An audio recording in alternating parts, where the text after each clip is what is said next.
There was a middle-aged commoner that suddenly finds himself reincarnated into the body of a young noble from a house teetering on the brink of collapse, and with no choice but to adapt, he must work tirelessly to save his new family from ruin. It all begins when this unsuspecting man opens his eyes for the first time in the body of Liam Hamilton, a young noble. As he sits at the dinner table during a lavish party, he's utterly bewildered, unable to comprehend how he ended up there when he was just sipping on an energy drink at a bar after a long day at work. Looking around, he stumbles upon a mirror and is horrified to see a child's face staring back at him. The realization strikes like lightning, and he lets out an ear-piercing scream, drawing the attention of everyone in the room, including his stern father, the head of the Hamilton family. Mr. Hamilton, visibly annoyed and embarrassed by Liam's outburst, chastises him harshly. He reminds Liam that despite being the fifth son and the least significant among his siblings, he is still a member of the esteemed Hamilton family and must act with the dignity of a noble at all times. Liam remains silent, utterly lost and clueless about the man berating him and the bizarre situation he's in. The maid beside him, mistaking his confusion for sadness over his father's scolding, tries to comfort him. She remarks that he should be grateful his father is in a good mood today because on another day, things could have been much worse. She then casually mentions the reason for the Count's rare cheer.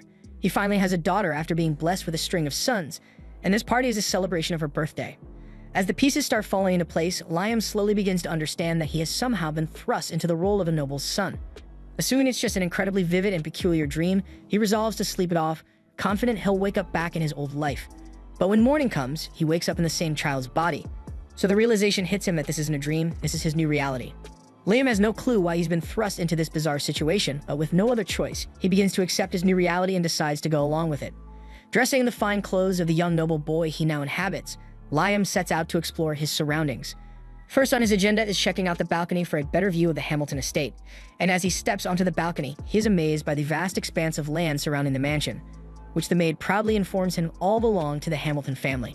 While Liam is still figuring out how to adjust to this strange life, his older brother Bruno summons him for a serious conversation about their newborn sister. This is Bruno, the fourth son of the Hamilton family, and he seems to already have grand plans for their baby sister's future. He confidently declares that she must grow up to be beautiful so that she can marry into the royal family, a move he believes is the only way to secure the Hamilton family's future. Bruno then goes on to explain the dire situation the family faces. The Hamiltons are teetering on the brink of losing their noble status, having failed to achieve anything noteworthy for 3 generations.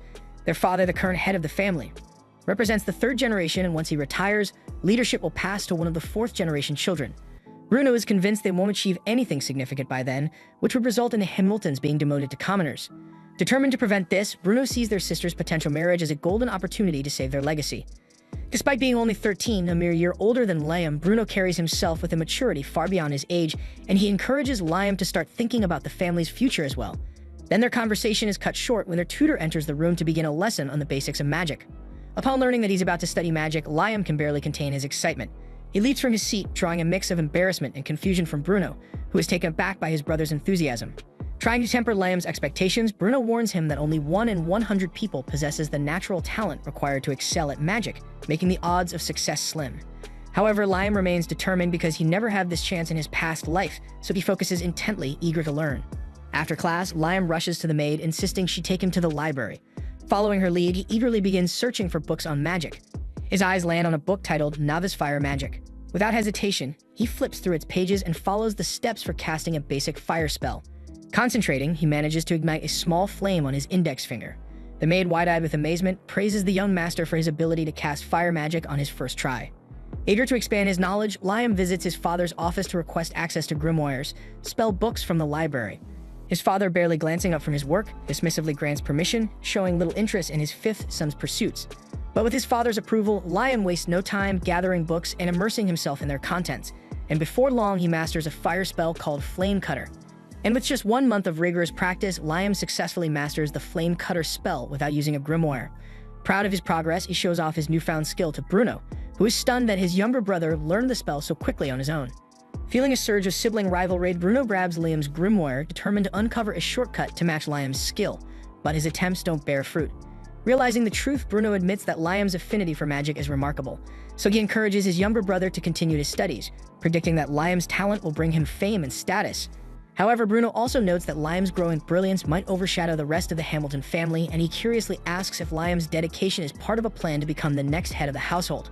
But Liam reassures him, explaining that he studies magic simply as a hobby and has no intention of competing for the throne, especially not against their eldest brother Albrecht.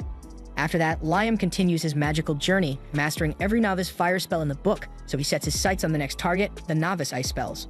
Liam's father then approaches him, having heard the buzz about his newfound magic abilities. Finally seeing some potential in his fifth son, Mr. Hamilton decides to take an interest, though with a hefty dose of skepticism.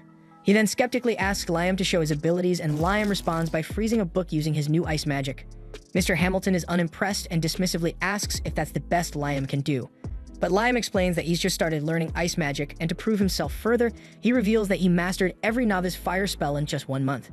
This revelation changes everything because Mr. Hamilton's stern demeanor melts into laughter, declaring that the heavens must finally be smiling on the Hamilton family. He encourages Liam to continue his studies, assuring him that more grimoires will be provided if needed.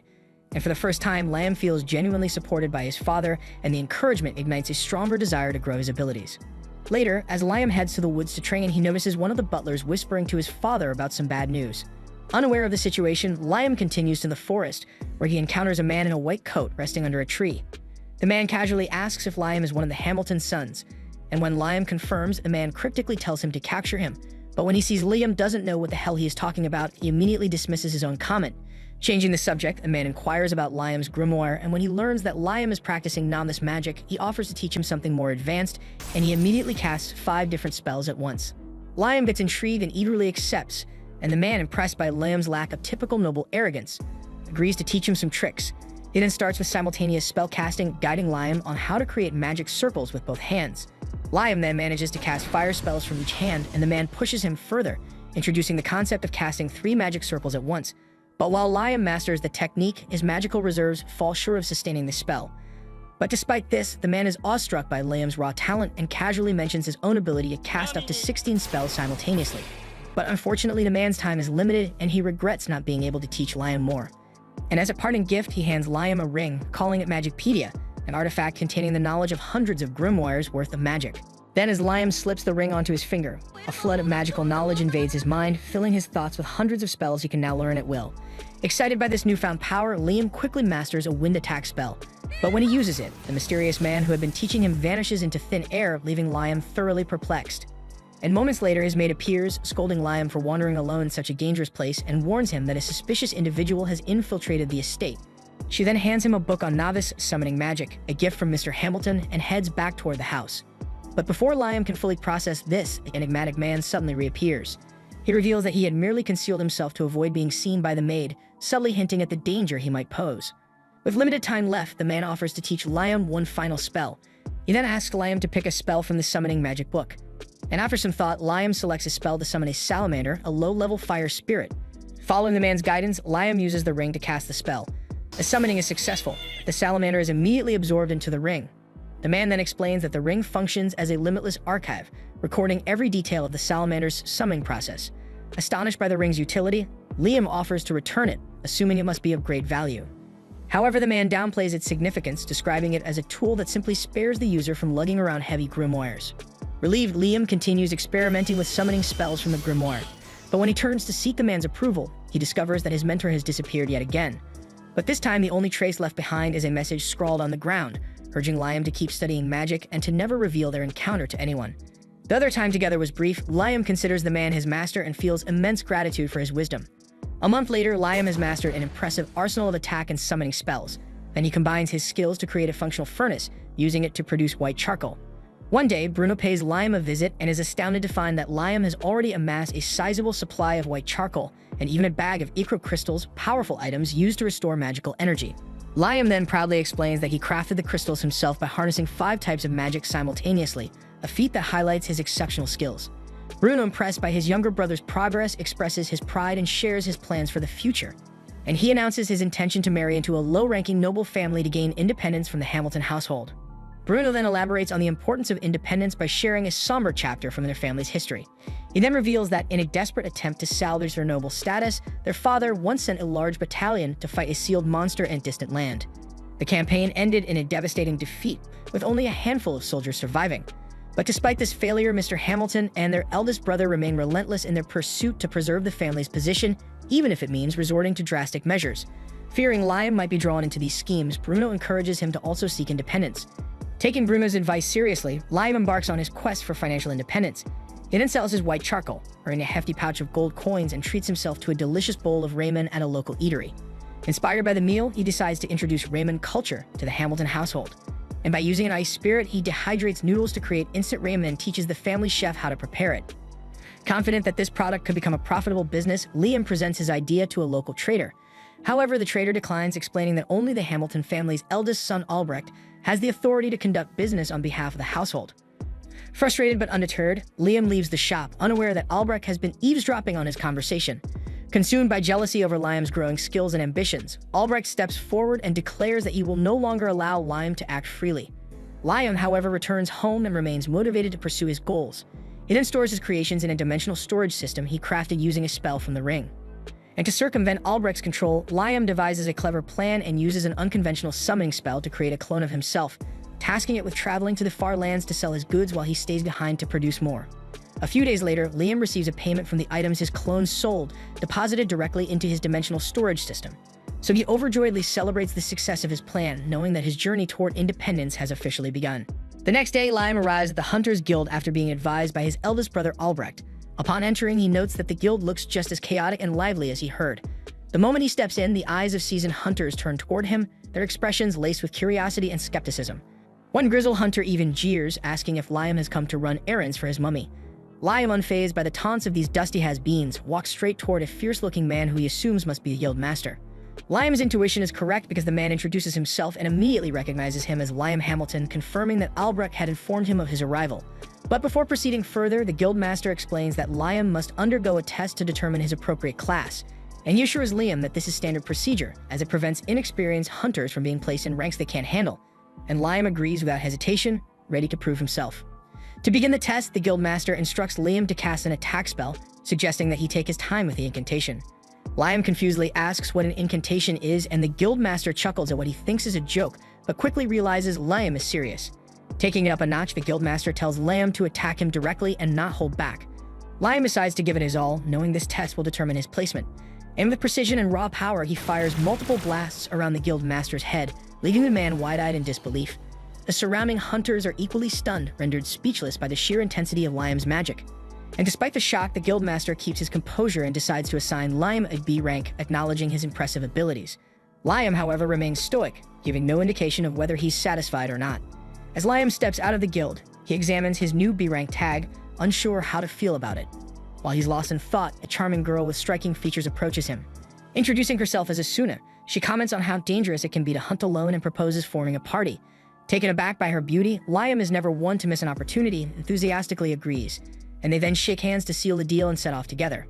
While walking together, Liam reminds Asuna that they didn't take any hunting jobs from the guild, so she explains that hunting jobs are only assigned to A-ranked hunters and above. B-ranked hunters like them must find dangerous monsters on their own, kill them, and bring them back to the guild for a reward. As they continue, the two are suddenly ambushed by a pack of monstrous werewolves. With no way to escape, Asuna nearly loses her cool, but regains her confidence when Liam uses his magic to place self-grown monsters inside the wolves' mouths. This clever tactic leaves the werewolves incapacitated and exhausted, allowing Asuna to deliver the finishing blows. After defeating all the wolves, they haul their kills back to the guild. Their performance leaves the other hunters stunned, highlighting their own inadequacy. Even the guild master is impressed, especially since the duo managed to take down 42 wolves on their own. Recognizing their potential, he offers them an actual hunting job. The mission involves hunting a large caterpillar monster that could disrupt the arrival of an important guest in town later that day. And while Asuna is elated to have their first real assignment, Liam focuses on the challenge of fighting monsters infused with magic stones, which make them much tougher than ordinary beasts. Then when they encounter the caterpillar monster, things go south quickly. And despite their efforts, nothing seems to work, leaving both of them exhausted. Even Liam tries every spell in his arsenal, and nothing seems effective against the creature, leaving him frustrated and feeling powerless. Asuna, discouraged by the difficulty of their first job, jokes about a meteor falling on the monster to end their misery. Inspired by her comment, Liam devises a plan to finish the creature for good. Then we see that by using Asuna as bait, he lures the monster to a deserted area and summons his item box to drop a massive boulder on it. The plan works perfectly, and they end up using the same tactic to take down a second caterpillar monster, and then they return to the guild with both monsters in tow. And their success leaves the guildmaster and other hunters dumbfounded yet again, to a degree that makes the guildmaster marvel how they managed to defeat two such formidable creatures in such a short time. And while the other hunters remain baffled by how Liam and Asuna managed to take down such formidable monsters, Asuna, ever the opportunist, tries to persuade the guildmaster to increase their reward. And she points out that without their intervention in defeating the second caterpillar monster, the important visitor could have faced serious trouble. Acknowledging the weight of her argument, the guildmaster agrees and offers to multiply their original reward by 5. And that makes Asuna beam with satisfaction, but Liam, as usual, remains indifferent. Later that day, the town gathers to await the arrival of the important visitor. And while standing among the crowd, Liam is approached by his elder brother Albrecht, who commends him for his recent successes at the guild. Albrecht then urges him to continue his hard work before leaving, but Asuna, observing the interaction, immediately labels him as rude. Liam agrees, noting that Albrecht has always seen him as nothing more than a nuisance. Still, their conversation is cut short as the important visitor arrives. And as the visitor makes his way through the crowd, he briefly locks eyes with Liam and Asuna, leaving her starstruck by his commanding presence. Later, Liam is formally introduced to the visitor, who reveals himself to be James Stanley. During their conversation, James comments on Liam's accomplishments and mentions that he is familiar with Liam's father. Shifting the topic, James inquires about the ring Liam possesses, claiming it once belonged to someone he knows named Raymond. Startled, Liam realizes James is referring to his master. James initially jokes that Liam might have killed Raymond to take the ring, but when Liam clarifies that Raymond was his teacher, James' demeanor softens. They then exchange stories about Liam's time as Raymond's student, and James finds the anecdotes amusing. Intrigued by Liam's potential, James decides to test the power of a student trained by Raymond. He then asks an acquaintance called Simon to shield himself from Liam's strongest attack. Normally, Liam doesn't bother with incantations, but he recalls reading that chanting can amplify a spell's power. With that in mind, he uses the names of his 3 favorite singers as a makeshift incantation and launches magic missiles at Simon. At first, Simon's magic barrier seems to hold steady, but the relentless missiles ultimately break through, knocking him unconscious. Witnessing this display, James is thoroughly impressed with Liam's capabilities, and as a reward, he offers Liam the title of a knight, granting him the independence he has long desired from his family. Later that day, James keeps his word and officially knights Liam, hoping this new status will help him step out from the shadow of his brothers and carve his own path. After the ceremony, James grows curious about Liam's time under Raymond's tutelage.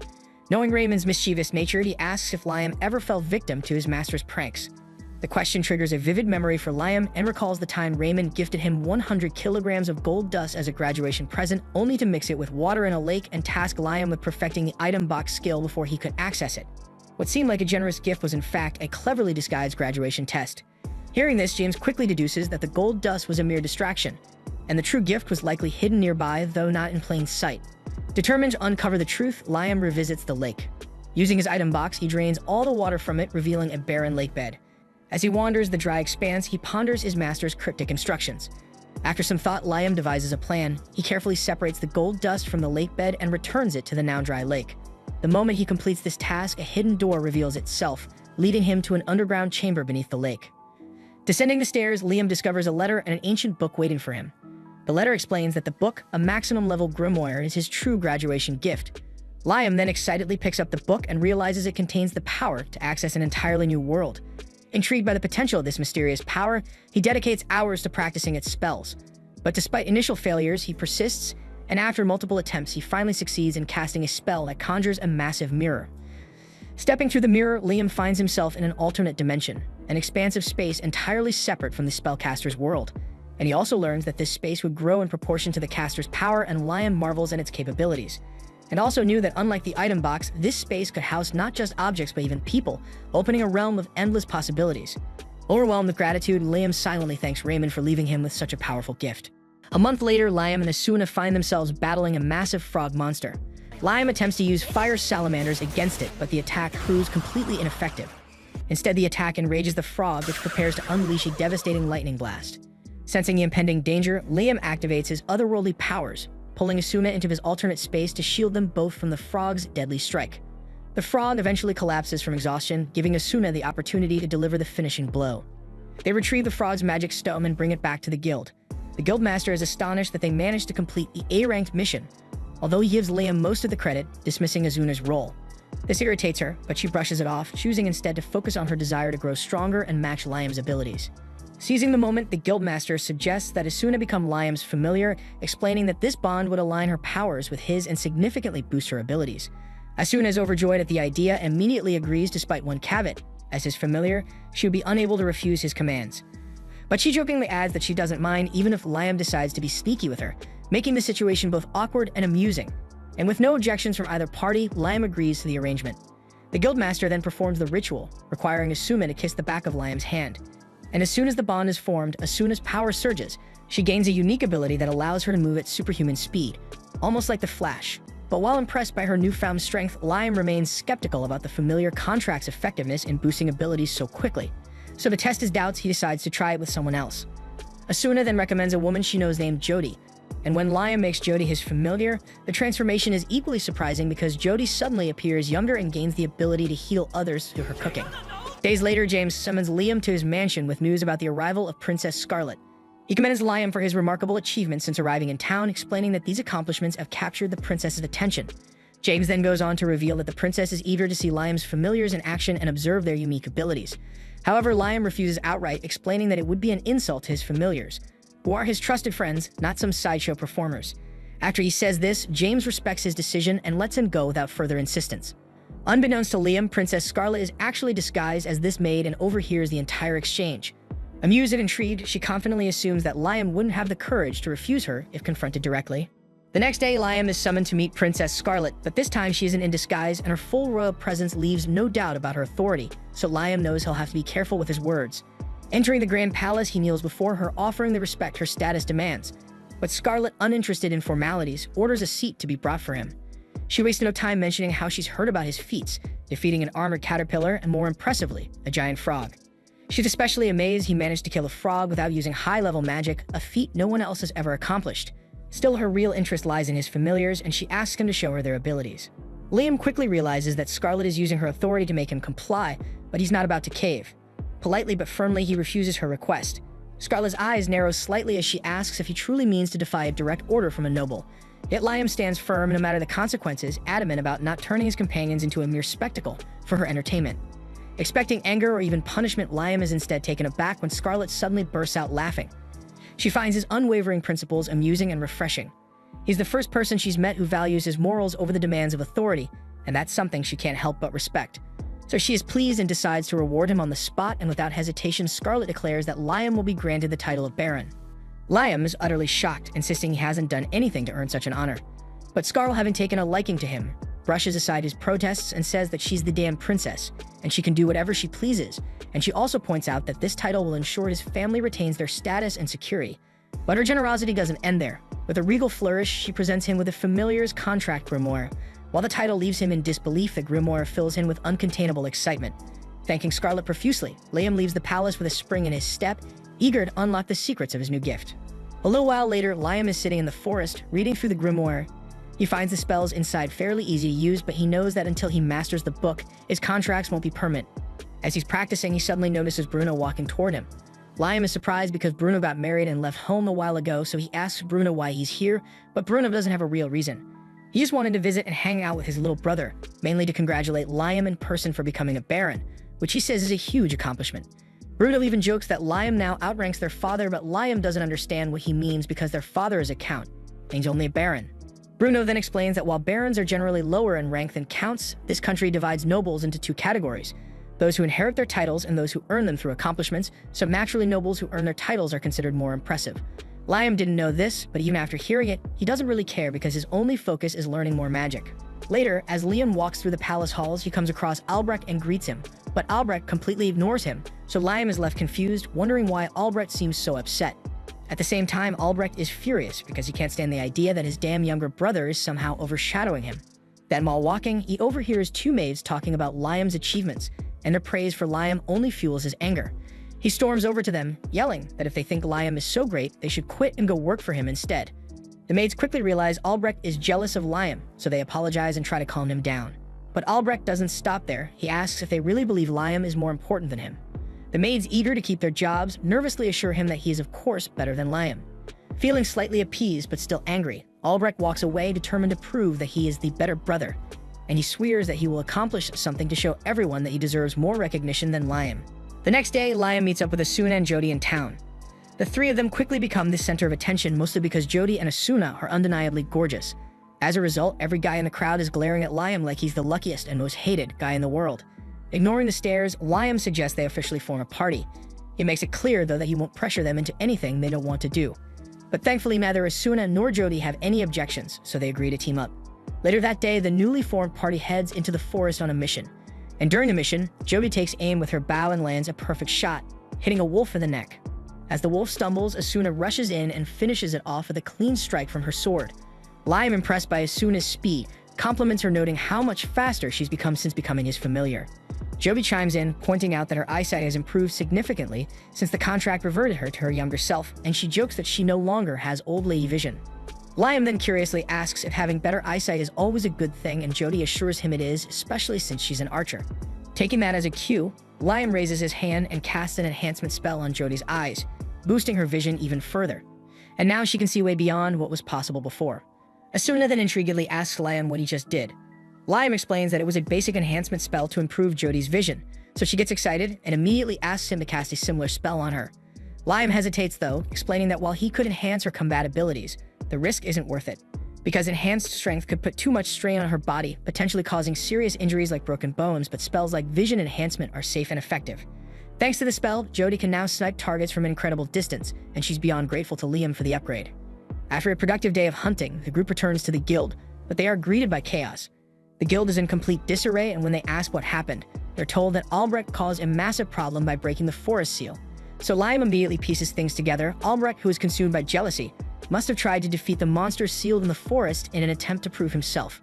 Realizing the seriousness of the situation and feeling partly responsible for pushing Albrecht to such reckless actions, Liam wastes no time and bolts out straight for the forest, determined to assess the damage.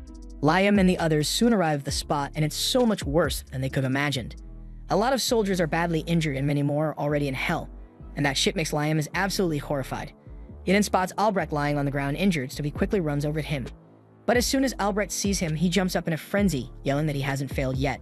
But just then, the guild master steps in with a stick and whacks Albrecht over his damn head, muttering that the situation is already chaotic enough without a crazy, insecure noble running around making it worse. Then once Albrecht is taken away, the guild master approaches Liam and tells him he's glad he came. Asuna then asks what hell is going on, so the guild master explains that the dragon fiend Raiden was once sealed in these woods by Liam's great-grandfather. But the freaking Albrecht broke the damn seal in a failed attempt to defeat Raiden, and now the beast is loose. The guildmaster says they know how to reseal Raiden, and he's already gathered the people needed to do it, but the real damn problem is Raiden's children. And those little Radons are the ones causing all the destruction so far, and also if they can cause this much damage, it's terrifying to think about what the real Raiden might do once he regains his strength. But luckily, the big Raiden has been sealed for so long that it will take about a week for him to recover enough to attack. So if they can reseal him before then, they can avoid disaster. Liam is determined to help, so he races to Raiden's location and finds him guarded by his 3 little Radons. The little Radons aren't that big, so Asuna decides to take her chances and charges in for an attack. But before she can strike, one of the little Radons fires a massive fireball at her. She barely dodges, but the tree behind her is completely vaporized. Liam then tries to use his magic missiles to attack the little Radons, but they counter with fireballs, canceling out his spell. Realizing his strongest attack isn't enough, Liam starts to feel stuck. But then he remembers he has one last trick he can try. Liam then tells Asuma to take Jody and run. Though they hesitate, they listen and retreat. The little Radons then charge straight at Liam, but just before they reach him, he opens his Anotherworld gate, creating a portal. The little Radons, unable to stop in time, fall into the gate and are trapped inside another dimension. The guildmaster is stunned that Liam managed to defeat all 3 of the little Radons by himself, but Liam, equally surprised, admits it was a close call. Now that the little Radons are no longer a threat, the guildmaster calls for everyone to begin the process of sealing Raiden once again. As the preparations commence, Asuna and Joby return to Liam's side, and he's relieved to see that they're unharmed. They ask about the spell he used to handle the little Radons, and Liam explains that it's a dimensional spell that creates a separate space. And also they won't be coming back again, because at his current level, anything trapped inside his dimensional spell gets erased when the gate closes. Just as Liam finishes explaining, a voice echoes in his mind, and in the blink of an eye, he is pulled into Raiden's consciousness. Inside the dragon's mind, Raiden greets him, addressing him as a human with an immense soul, and demands to know who he truly is. Liam is confused, replying that he's just an ordinary human, but Raiden clearly doesn't believe him. The dragon notes that Liam's soul and body don't align, which only deepens the mystery. Realizing what Raiden might mean, Liam recalls his reincarnation into the body of Liam Hamilton and wonders if Raiden knows anything about it. However, Raiden has no answers, and what he does know is that Liam's life is bound to be extraordinary, and he makes a surprising proposal. Raiden offers to accompany Liam, promising to bring no harm to him or anyone around him. Instead, he pledges to help Liam grow and refine his skills. Liam doesn't sense any hostility from Raiden, and intrigued by the offer, agrees to the deal. Then in an instant, Raiden's body begins to dissolve, and his essence is absorbed into Liam's soul, leaving behind a glowing dragon-shaped mark on Liam's hand. Liam immediately feels a surge of power coursing through him. To test it, he fires a magic missile into the sky, and is shocked when he successfully controls and launches 17 spells simultaneously, so it's clear that Raiden's power has dramatically enhanced his abilities. However, the newfound power comes with unintended consequences. The dense mana emanating from Liam's body causes everyone nearby to experience severe headaches. Liam then notices everyone around him struggling and quickly realizes his uncontrolled mana is to blame, so he suppresses it immediately and apologizes for his carelessness. And to show his sincerity, he offers the Guildmaster 10 kilograms of gold dust and suggests using it to cover the treatment costs for those injured in the battle. Later that evening, Liam meets with his father, who expresses heartfelt gratitude. Liam's actions not only prevented disaster but also mitigated the damage caused by Albrecht's recklessness. His father also mentions that James is still in town, so word of Liam's accomplishments is likely to reach the royal capital soon. That night, Liam goes to bed exhausted, but he wakes up the next morning with a surprise, and its 2 new spells have appeared in his mind, so he excitedly rushes outside to test them.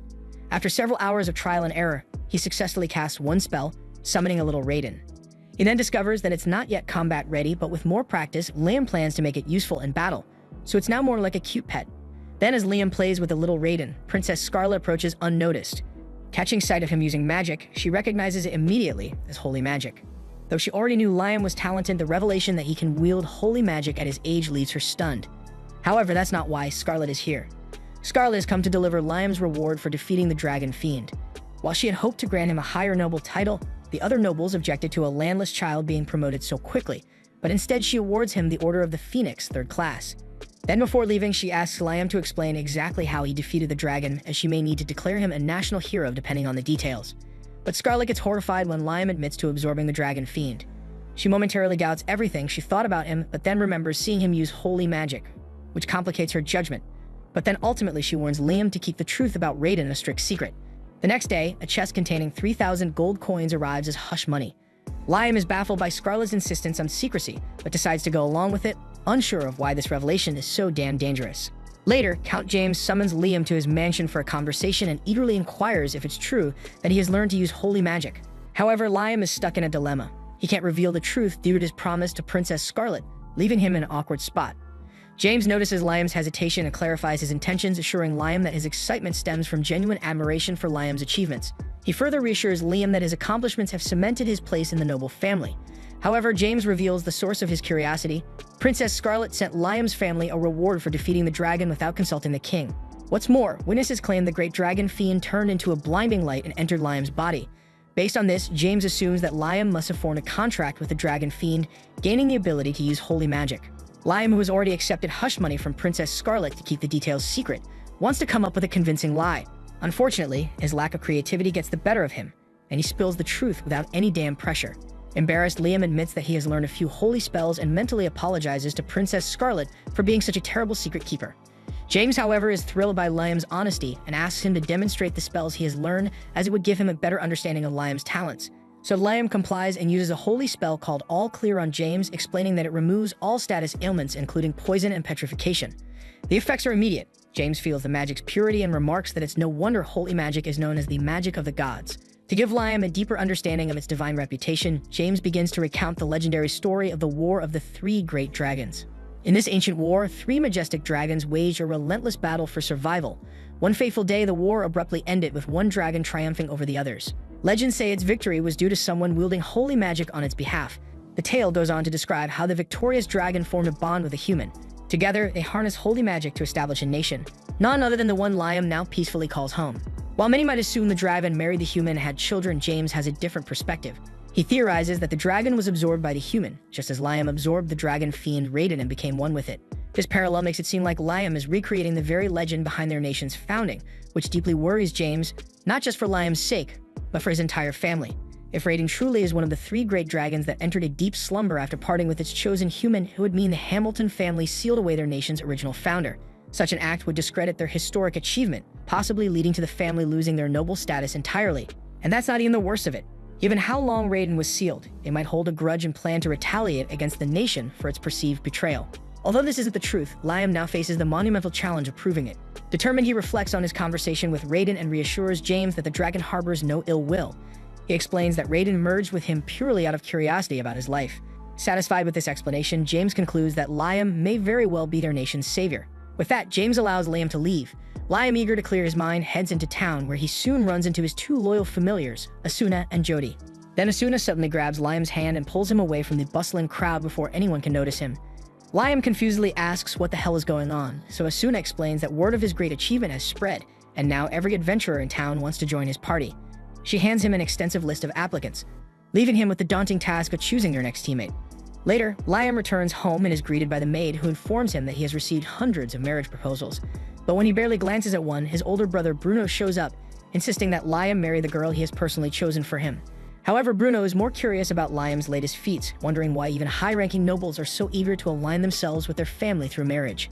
Sticking to his promise to Princess Scarlet, Liam carefully avoids revealing that he absorbed the dragon, and with his best poker face, he prays Bruno drops the subject. That afternoon, Liam takes Asuna and Jody into the woods. There he uses his otherworld spell to transport them to a new dimension, proudly revealing a house he built entirely by himself. He demonstrates his mastery of the spell as he shows them around. Then, to enhance the natural feel of the environment, Liam summons a low-level dark spirit to create darkness and simulate night. He also summons the fire spirit Salamander to light the fireplace. When Jody comments that the space is still too dark, pointing out that the dark spirit should be able to adjust the level of darkness. However, Liam realizes the spirit isn't yet capable of that. Determined to fix this, he decides to level up the dark spirit into a mid-level version and binds it as his familiar, allowing it to evolve. Now the dark spirit can control the lighting perfectly, enveloping the space with a more natural ambience. Using his ring, which doubles as a magic spell storage device, Liam absorbs the dark spirit's abilities, learning how to summon mid-level spirits. Building on this progress, he upgrades his salamander spirit to a mid-level version as well. Then, using the same method, Liam upgrades his other familiars, storing their summoning spells in his ring and mastering them all at once. Overjoyed with his progress, Liam can't wait to explore these newly mastered spells. His passion for magic drives him forward, and with Raiden's request in mind, he prepares for the next stage of his journey in the woods. Shortly after, Raiden calls on Liam to summon his child. Using the summoning spell he had been practicing, Liam manages to summon a young dragon. Surprisingly, the dragon leads him to a hidden fairy village where the pixies are happily playing. However, their joy quickly turns to fear when they spot a dirty human and they scatter in panic. The pixies only stop fleeing when he calls out that he was sent by Raiden. As proof, he lifts the young dragon for them to see, so the pixies recognize the dragon and believe him. Liam then explains that he was sent to protect them since they've long been victims of greedy humans hunting their wings for profit. Raiden had previously shielded them with a magical barrier, but now he wishes for Liam to take over that duty. To start, Liam casts a contract spell on one of the pixies and names her Reina. The spell transforms the tiny pixie into a grown-up elf. The other pixies are amazed, and even Raiden seems surprised by this unexpected evolution. He informs Liam that naming magical creatures can often trigger their growth into more advanced forms. Witnessing Reina's transformation, the other pixies eagerly beg Liam to name them too. Then, without wasting any time, Liam names all the pixies, resulting in a series of similar evolutions. Overwhelmed with gratitude, the newly transformed elves thank him profusely and even declare their loyalty and love for him. Wanting to help him as his familiars, the elves ask what they can do, so Liam cluelessly instructs them to build a village where they can live and thrive. He then appoints Reina the first pixie he evolved as the village chief, and she enthusiastically accepts the role. Then, while the elves busy themselves figuring out how to construct homes, Liam, drained from all the excitement, decides to explore. He soon senses a strong magical energy emanating from the woods. Following it, he stumbles upon a massive tree bearing a glowing fruit. Reina, having followed him, explains that the fruit is a concentrated gathering of magic power the pixies have been storing over the years. At that moment, the dragon urges Liam to eat the fruit, and Reina agrees. And without hesitation, Liam cuts it down and takes a bite. Then immediately his body begins to glow and feels his power grow exponentially. To test this, he fires a few magic missiles, marveling at their enhanced strength. Satisfied with his enhanced abilities, Liam leaves the village. The next day, Liam returns to check on the progress of the elves and is immediately disappointed by their abysmal building skills. Their so-called house looks like a sad pile of sticks and leaves thrown together by a child. In their defense, none of them ever took an engineering class. As Liam stands there pondering the disaster, a loud scream echoes from the distance. Rushing toward the sound, they discover a group of scruffy bandits who have captured one of the elves. Upon seeing Liam, the bandits mistakenly assume he's just a harmless kid, so one of them confidently charges at him, but Liam effortlessly blasts the fool into oblivion with his magic missiles. The rest of the bandits, not learning from their buddy's mistake, charge in too. But this time Liam summons his duplicate, and together they rain down magical destruction, wiping out the bandits in no time. The elves are thrilled by Liam's overwhelming power, but he's more concerned about their safety. Realizing the area is too dangerous, he uses his Another World spell to peer into the alternate dimension. Initially, he worries it won't be big enough to house the elves, but thanks to the boost he received from the magic power fruit, the dimension is much larger than he expected. So Liam quickly urges the elves to enter the portal, transporting them to safety. Once they arrive at their new home, the elves are awestruck by how quickly they traveled. Liam explains that this land belongs to him and that it will keep them safe from bandits. Overwhelmed by his kindness, the elves drop to their knees, pleading for him to become their leader. Some even suggest making him their king.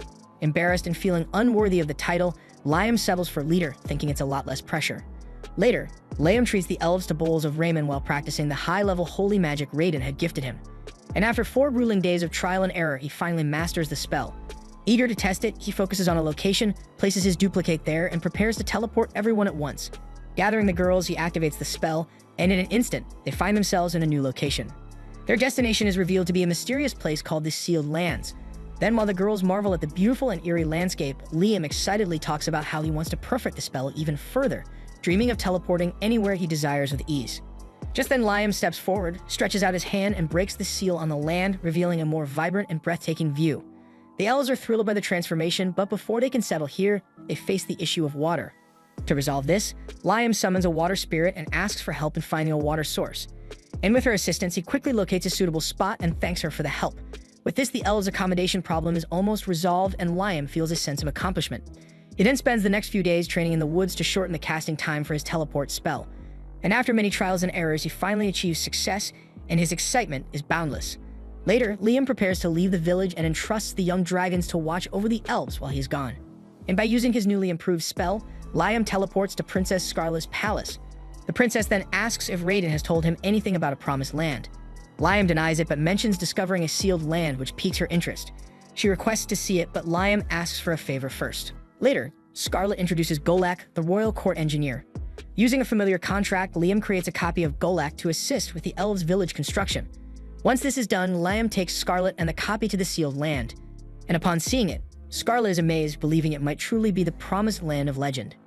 To test her theory, Scarlet produces an ancient ring. And when Liam touches it, the entire land shimmers with power and begins to float. The princess is awestruck by the sight, and her voice begins trembling as she bows deeply before Liam, addressing him as the master of the promised land. And she expresses her desire to join him in building a new nation on this land. And all that shit makes Liam feel like a surreal dream, but the gravity of the situation quickly sinks in because he realizes that his responsibilities are only beginning. Then we see the court mage setting up the area while Liam faces an intense battle with a local beast. Using fiery missile spells, he managed to defeat the creature and claim victory. Afterward, Liam turned to the princess and asked if she intended to return to her kingdom. She replied that she was there to serve him if he needed anything, adding that she preferred he not call her princess but address her by her name instead. Liam hesitated, pointing out her high status, but the princess reassured him, explaining that her family carried the bloodline of the great dragon, as did she, and that her duty was to serve him at all times. Liam informed her that the dragon wanted to show her something, and she immediately agreed, stating she was ready. They then arrived at a massive gate and stepped inside, only to find another colossal dragon resting there. Liam observed the creature and noted that it appeared to be made of metal. Suddenly, the dragon opened its eyes and let out a deafening roar. Startled, Liam sought answers from the dragon within him, who explained that this was the guardian of the land with its name inscribed in ancient script across its forehead. The dragon then told Liam that to gain the guardian's obedience, he needed to erase one of the letters from its name. The princess quickly identified the second letter, and Liam used his magic to erase it. Instantly, the guardian dragon ceased its hostility, bowing to Liam in submission. The princess approached the dragon and touched it, noting that it remained calm. She explained to Liam that the dragon recognized the dragon's bloodline flowing within her. Satisfied, Liam left the princess with the guardian dragon, but he suddenly recalled their earlier conversation and realized he had accidentally referred to her as princess again, a slip that had previously annoyed her. Quickly correcting himself, he called her Scarlet instead. She smiled warmly at him, reassuring him that she would remain with the dragon to care for it until its wounds fully recovered. Returning to town, Liam reflected on how unusual it was for a princess to willingly serve him. The dragon within him commented that it wasn't strange at all, considering the incredible power Liam now possessed. Suddenly, Liam spotted smoke rising from the direction of the village under construction, so without hesitation, he used a teleportation spell to hurry to the scene. And when he arrived, he found the village in ruins, and then 2 fairies approached him, their faces filled with worry. One explained that werewolves had attacked, destroying everything in their path. Moments later, the werewolves appeared, growling as they confronted Liam. Their leader stepped forward, snarling that the land was sacred, and the fairies had no right to live there. Liam then approached the leader calmly, suggesting they talk things over, but the werewolf ignored him and attacked without warning. Liam swiftly blocked the strike and vanished, reappearing behind the werewolf and striking him with a spell that left him injured. Instead of finishing the werewolf, Liam used a healing spell, surprising everyone. He then revealed the baby dragon he had been protecting, leaving the werewolves shocked. Liam asked the leader if they had ties to the dragons and explained that this land was under the dragon's protection. He added that the fairies served the dragons, and since he carried their power, they now served him as well. The werewolf leader, realizing his mistake, lowered his head in regret. Reyna reassured him and suggested that he and his kin form a contract to serve Liam, just as the fairies had done. Liam then smiled and introduced himself as Leon Raiden, so the werewolf leader asked if Liam could do for them what he had done for the fairies. Liam nodded, explaining that since they had once served the dragons, he would grant them the same protection. Liam then cast the spell, transforming the werewolves into a new form. And to his surprise, the first werewolf to change back was a strikingly beautiful female. The next day, Liam strolled through the town and observed the werewolves assisting in the reconstruction of the houses. One of them, named Chris, eagerly ran over to him, hugging him tightly and enthusiastically announcing that they were following his orders to repair the damage. Liam reminded her that they had caused the destruction in the first place, so Chris apologized, but Liam reassured her that there was no issue since they were now working to make amends. He then glanced at one of the damaged buildings and remarked that he wished he had a spell to make it indestructible so it wouldn't break again. The dragon inside him suggested that he could create such a spell. Lion was surprised and asked how to go about it, so the dragon explained that he needed to picture the construction process in detail, step by step, and use his magic accordingly. Taking the advice to heart, Liam visualized the process, carefully planned it out in his mind, and cast the spell. To test it, he asked Chris to try breaking a wooden beam. Chris punched the beam, snapping it in two, but to her shock, it instantly restored itself to its original state. She was astonished at how effective the spell was. Later, Liam ventured to a remote area to practice new spells, reflecting on the significant improvements he had made. The dragon then encouraged him to keep developing his abilities and suggested that when he founded a great nation, he could create unique spells tailored to its needs. Liam agreed, feeling excited about the prospect of crafting spells from scratch and mastering their use. Reyna soon approached Liam and informed him that a group of humans was searching for the fairies. Liam quickly headed to the forest, where he found warriors pursuing the fairies. He stepped forward and warned the warriors to leave this sacred land. They dismissed his warning and demanded that he move out of their way. In response, Liam unleashed a barrage of fiery missiles, warning them this was their final chance to retreat. Undeterred, one of the warriors charged at him on horseback. So Liam vanished, reappeared behind the rider, and struck with such force that the warrior was thrown off his horse, and then he did the same thing to all of them. And the last remaining warrior was hit so hard that his helmet flew off as he collapsed to the ground. Liam then sternly warned the group never to set foot in this sacred land again. Returning to the village, Liam was warmly greeted by Reyna, who ran up to him concerned for his well-being. He reassured her that everything was fine and that the situation had been resolved. Reyna then informed him that the fairies who had fled their homes because of the guards had now pledged their loyalty to him. Hearing this, Liam cast a spell on the fairies, transforming each of them into elves. Later that evening, Liam gathered Scarlet, Reyna, and Chris in his home to discuss recent events. He presented the helmet he had taken from the warriors and asked if anyone recognized it. Scarlet examined the artifact and explained that it belonged to the nearby Land of Beauty, a neighboring region close to the Promised Land. She warned Liam that many neighboring territories coveted the Promised Land and that this helmet was likely evidence of their growing interest. Liam realized the urgency of building a nation to secure their land. Scarlet agreed but reminded him that a nation needed 3 key elements to succeed: land, people, and authority. She assured him that they already had the land and that word of his deeds would naturally attract a loyal population. Liam acknowledged this but pointed out the need for an army to establish authority and defend their new nation. Chris stepped forward, vowing that she and the werewolves would handle the defense, urging him not to worry.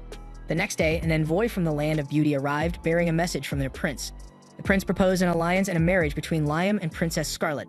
Recalling the dragon's earlier hints about Scarlet's connection to the dragons, Liam grew suspicious. He asked the envoy if he had met Scarlet before, and the envoy confirmed that he had encountered her numerous times, surprising Liam. His suspicions deepened, but he chose to keep them to himself for now. Using a telepathic spell to speak privately with Scarlet, Liam sought her advice on how to respond to the proposal. Scarlet confidently urged him to accept, explaining that regardless of the prince's true intentions, the alliance would save them valuable time and bring significant strategic benefits. Liam then turned to the envoy and accepted the proposal, but with the condition that he be given 1 year to prepare the land to be worthy of the princess. The envoy agreed and departed. As Liam watched him leave, the dragon within him commented that this alliance would demand significant effort and preparation. But despite this, Liam felt an overwhelming sense of pride and happiness at his progress toward establishing the nation of his dreams. Liam then arrived at the kingdom, waiting for his duplicate to rendezvous with him. Together, they disappeared, teleporting directly to Scarlet's residence. Liam explained that he had sent his duplicate ahead with Scarlet earlier, allowing him to use it as a beacon to reach her home easily. Once there, he dismissed the duplicate, instructing it to vanish. Scarlet then approached Liam, asking whether he was the real one or just another duplicate, but Liam reassured her that he was indeed the real one and took a moment to compliment the beauty of her residence. He then expressed interest in exploring the kingdom since it was his first visit. Scarlet, however, reminded him of his status as a nation's leader, warning him against wandering around carelessly. She then invited him to join her for tea, ensuring his visit began with proper hospitality. While inside the residence, Liam suddenly sensed the presence of the dragon's spirit in the area. Intrigued, he asked the dragon within him if it was connected to this place. The dragon confirmed that something in the vicinity was tied to it. Growing more curious, Liam questioned Scarlet about this connection. Scarlet admitted its existence and led him to a dragon statue housed within the estate.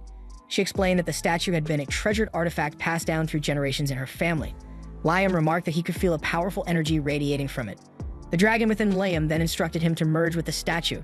Taken aback by this, Liam cast a spell on the artifact, triggering a surge of energy that caused it to merge with Scarlet's body. Scarlet, overwhelmed by the sudden power, instinctively released a training strike into the air before collapsing to the ground, visibly drained. The statue soon re-emerged from her body, its energy subdued, and Scarlet admitted that she had expended all her strength in the process. The dragon inside Liam then revealed that the statue was one of his creations, crafted to allow humans to access a fraction of his power.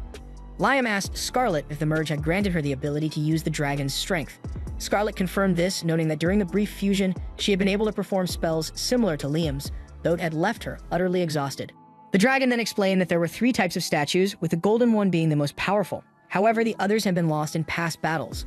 Liam boldly declared that they would create new ones, claiming he knew more about the process than anyone else. He then asked Scarlet for the specific materials required to craft a new dragon statue. Using his spells and alchemy skills, Liam successfully created another statue and handed it to Scarlet, instructing her to pour her blood onto it. When she did, the statue merged with both her and the dragon, granting Scarlet access to its powers. And this time she summoned a sacred arrow that struck with immense force but left her unharmed.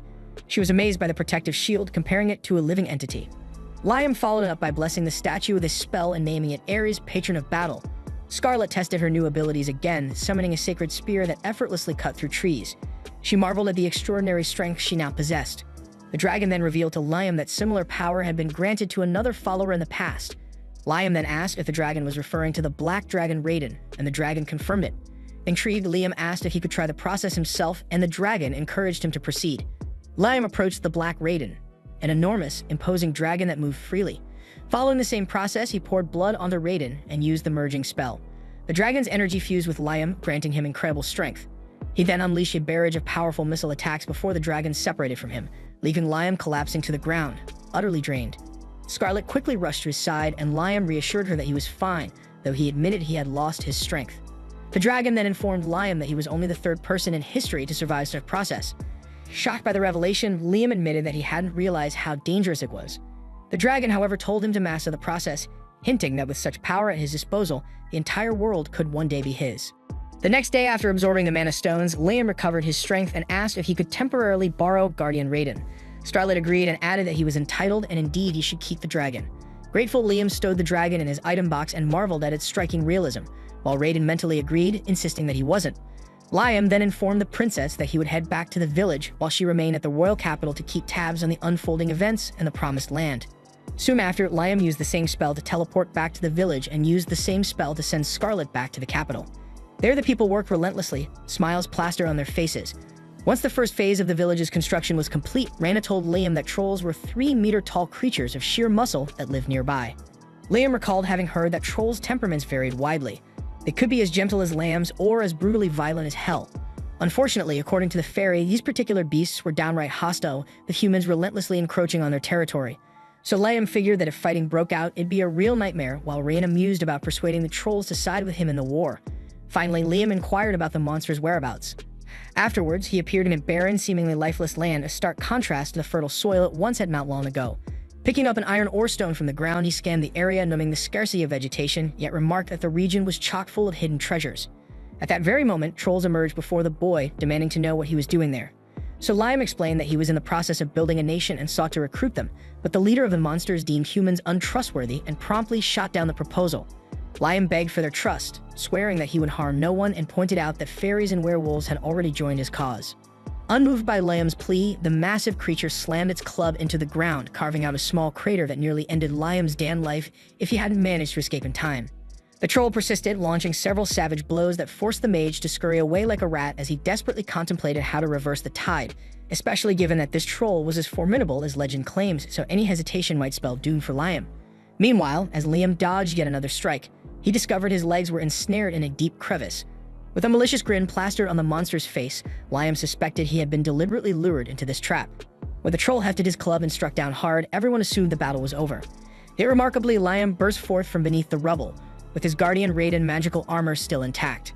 Stunned, the troll realized with disbelief that he hadn't harmed his opponent at all.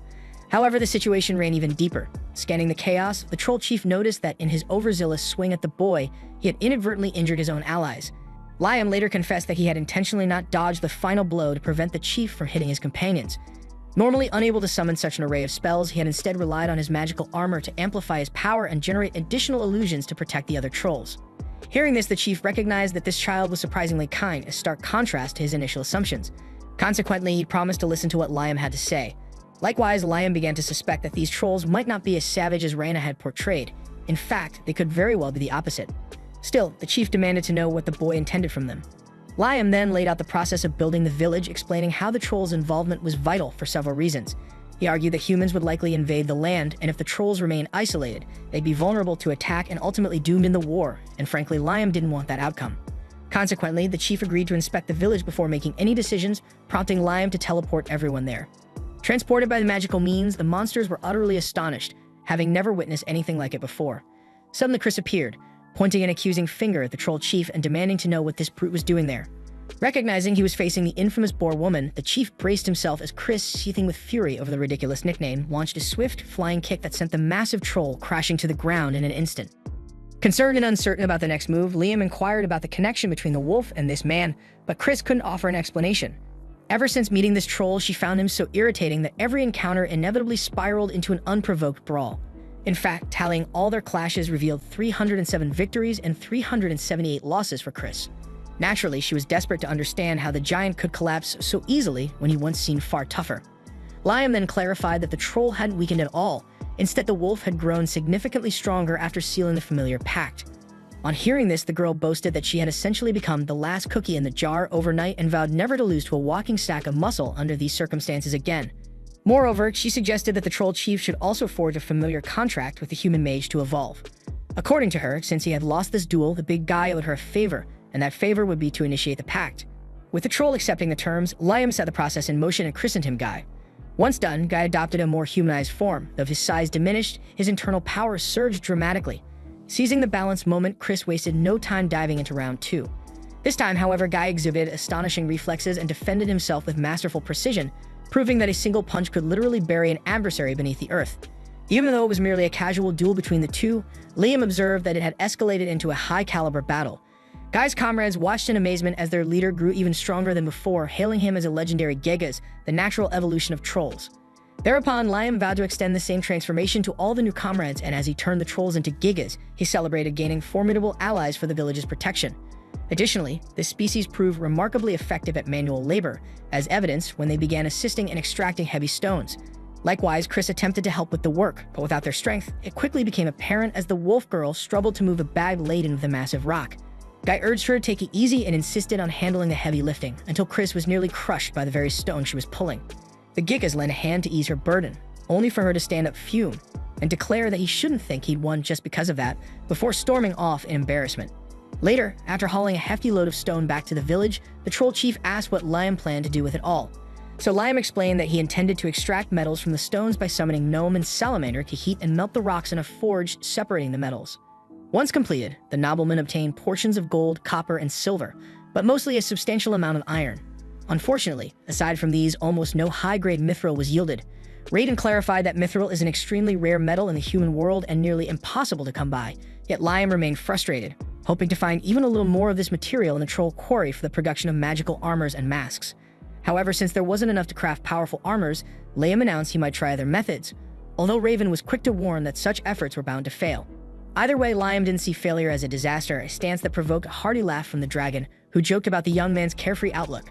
For him, failing was neither a total loss nor an outright win. According to Liam, that's pretty much how you viewed magic. You have to keep at it until you master the technique. With this mindset, Liam had Salamander melt the iron and instructed Gnome to fashion a mold to pour the molten metal into. Once everything was set, he channeled Raiden's power through the mold. Recalling how Scarlet's armor had become far stronger once it was given a name, Liam figured he could repeat the process with iron armor. Before long, he christened the equipment Apollo, meaning sun, believing that naming it to match the mold would endow the garment with even greater power. Incidentally, Liam had used the same naming strategy for everyone in the village, giving each a name that suited their essence, and it was remarkable to observe how they all evolved according to the names they were given. In the end, Liam successfully produced magical iron armor, and even Raven had to admit that Liam's idea was brilliant and that he had fully realized his intention. Without a doubt, Liam provided endless amusement in the dragon's life. In the late afternoon, Liam racked his brains, searching for fresh names to empower more armors since he couldn't repeat the same one. Raiden then remarked that naming things was a primitive trick any human could pull off, and Liam agreed that it was precisely because it was so basic that its magic dwindled when overused. The next day, after some serious mental gymnastics, he managed to forge 15 more armors, handing them out evenly to 5 elves, 5 werewolves, and 5 Gygas. During the first training session with these new armors, Guy and Chris got into it again, and Liam mused about pairing them up in the same group since they were so infatuated with each other. Perhaps a little friendly competition between them would spark the kind of internal rivalry that boosts their mission outcomes. However, tension mounted when a group of humans on horseback showed up, their malicious smiles widening at the sight of the elves. Without wasting a moment, the humans decide to chase after the elves, apparently eager to snatch everything up for the black market. But Reina stayed cool as a cucumber and whispered something into Mina's ear. Catching the hint, Mina slowly approached the men. They assumed the elf was surrendering willingly, until she smashed the leader's face with a punch and swiftly took down several of his cronies. Liam watched the scene with pride, remembering how defenseless the elves used to be. Now, with many of them donning the armors he had crafted and could stand up to threats. Yet just then, the bandit leader crept up behind Liam and pressed a knife against his throat. Even so, Guy, Chris, and Reina breathed a collective sigh of relief, glad that it was Liam who was taken hostage. The bandit roared his seriousness, baffled by the reaction of these creatures, until Liam launched a power missile straight down the man's throat, ending him on the spot. Terrified by such raw power, the remaining humans scattered in a mad dash to flee. Following their victory, Liam stepped into the other world and performed a mass invocation of Celsius, ordering them to expel the seawater from the item box, separate the fresh water from the salt, and return both back to the box. The elementals grasped the command and executed the process, boosting the village's water supply for the new residents. Meanwhile, the very first Windine that had evolved into Celsius thanked her master for everything he had done. Her realm had expanded so much that she even learned to possess human objects, but she worried about catching hell from the Spirit King if she overused that ability. Lion was taken aback to learn such a king existed and grew curious about what the elemental meant by possessing objects. She explained that a mid-level spirit learns to possess things, which is why so many pieces of equipment are inhabited by spirit powers. With that in mind, Liam forged a pact with Celsius and dubbed her Celsius Zero. After the transformation, the mage crafted another suit of armor and had Zero possess it. In the end, the process was a success, filling Lion with pride. Later, as he distributed the spirit-powered armors to his main allies, Lion grew even more excited to see that they could now cast spells. The trio was thrilled with the newfound strength, even though Chris and Reina were wiped out from the high mana consumption. Despite his own fatigue, Guy vowed to use all this power to protect the people, prompting the other two to pledge the same. Amidst all this, Liam contemplated the incredible potential of mass-producing more mid-level spirit-possessed armors, believing it would provide the strength necessary to safeguard the nation. Yet Raiden thought Liam was Dan Mave. After all, if these 3 superior species were equipped with the new magical armors, they collectively wield the power of an entire army, capable of toppling another nation. And such immense power could be catastrophic if it fell into the wrong hands. After a few days, Liam returns to his hometown where Asuna and Jody have been eagerly waiting for him. They scold him for leaving them alone lately, and then demand that he give them some money, since he always keeps all the loot from their quests. Deciding to one-up their request, Liam hands over part of the cash that Scarlet paid him to keep Raiden's existence under wraps. The girls are taken aback by such a huge sum, but they decide to hold on to it. Without wasting time, they head out shopping with the money. Instead of buying things for themselves, these naive choose to purchase a gift for Liam, who apparently has a ton of money already. They buy the only magic book available in the entire city, and from it, Liam learns a new spell. He thanks the 2 girls and then takes them to an inn where he reveals that he's in the process of building a country. They are shocked by his announcement.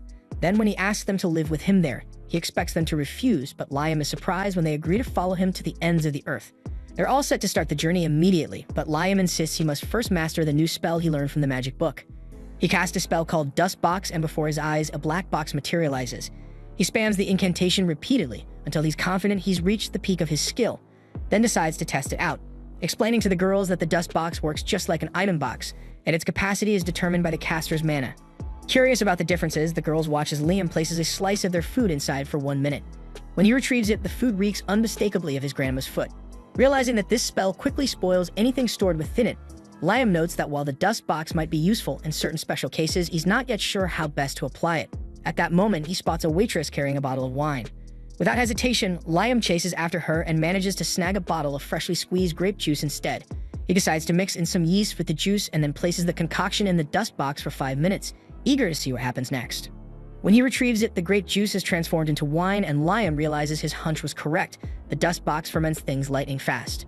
Intrigued, he ponders what other uses it might have, but first he decides to test the precise relationship between time and fermentation. He places 10 bottles of grape juice into the dust box at 1-hour intervals, then calls Jody for a taste test, noting that although she appears young, she's a veteran hunter. Jody starts with the bottle that has been in the box for 1 hour and moves sequentially up to the one that's been in for a full 10 hours. As Liam watches her gulp down each glass, he begins drooling, nostalgically recalling the wild drinking parties he used to have with his friends. Meanwhile, Asuna accuses him of ogling Jody and promptly smacks the pervert out of him. Once Jody finishes her assessment, she declares that the 1-hour sample tastes like wine aged 1 year, while the 10-hour sample has the depth of a 10-year vintage. So Liam concludes that 1 hour in the dust box is equivalent to 1 year of natural fermentation. After the experiment, he takes Asuna and Jody back to his village, where they're astonished to see 3 different races working under his command. Bonds are quickly forged, and that night the village throws a lively party and celebration. The next day, they head into the forest and discover a bounty of wild fruit trees. Liam instructs everyone to collect the fruits so that he can turn them into wine and launch his own alcohol brand. True to form, Guy and Chris begin competing over who can pick the best fruit, prompting Rana to scold them for harvesting from the same trees. Suddenly, Liam hears someone crying out in pain. Rushing over, he sees a pale man attacking one of the evolved trolls. Without hesitation, he launches his power missiles at the assailant, sending him flying. Though the attacker quickly rises and dashes off into the forest. Deciding not to pursue him, Liam turns to check on the injured troll.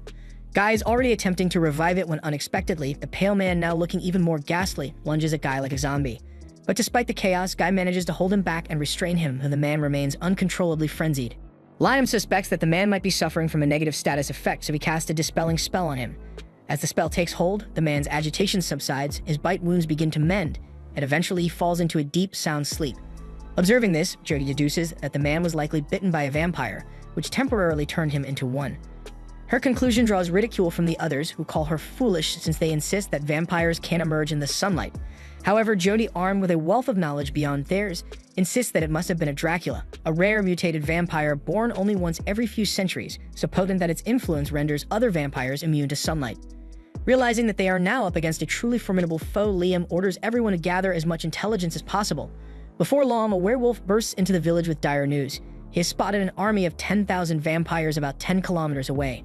Panic erupts as the werewolf scout reports that this horde also includes other creatures like goblins and orcs. This overwhelming evidence convinces Jody that a Dracula is indeed at the helm of the vampire army.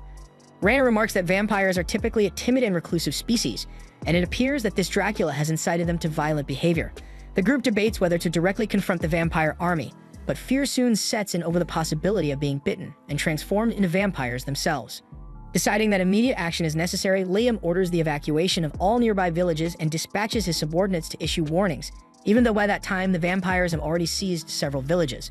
One witness recounts how an entire village of orcs was overpowered by the vampires and turned into one of them, noting that a single exceptional vampire led the charge, all the lesser vampires bowed before him, and he even used magic to resurrect those lost in battle.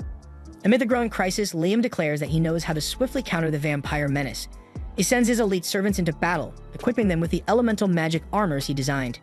In the ensuing clash, Rana unleashes her water magic to drown the vampires, while Chris hurls explosive spells to scatter their ranks. Guy channels his earth magic to create shockwaves that fling the vampires into the air, and Asuna and Jody, armed with a sword and bow respectively, strike down their foes with swift, precise attacks. Observing the chaos from a safe distance, Liam kept a keen eye out for the arrival of the enemy leader, while his loyal servants had just managed to decimate a host of vampires before electing to retreat. But suddenly, the blood particles in the air coalesce into the shape of Dracula, who immediately revives the fallen vampires with his magic. Seizing the opportunity, Liam teleports right in front of Dracula and then zaps him away to separate him from his army. Dracula is far from pleased, and Liam challenges him, asking whether he is willing to coexist with others or if he'll only be satisfied by crushing them all. Dracula scoffs, declaring that other species are inferior and that he intends to turn them all into his servants. That answer is all the confirmation Liam needs, and he launches an assault with his power missiles. Dracula effortlessly blocks them all before materializing behind Liam to strike. Liam barely teleports away in time, then retaliates with holy lances, but even those barely faze the vampire, who dissolves into dust only to reappear completely healed. Not to be outdone, Dracula transforms into dust once more to attack, managing to catch Liam from behind.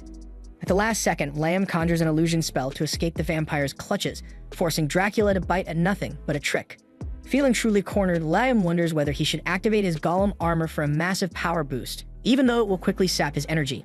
He opts to save it for last, continuing to bombard Dracula with his regular magic, but nothing seems to work. The vampire boss simply turns to dust and then reconstitutes into his original form. He taunts Liam, insisting that his attacks are futile because he is already dead and can regenerate infinitely from the surrounding life force. Declaring that the fight is over, he pounces on Liam. But Liam finally finds a way to defeat him. He swiftly summons the dust box and traps Dracula inside it. No matter how hard Dracula struggles, he can't break the walls of the dust box and soon becomes frustrated.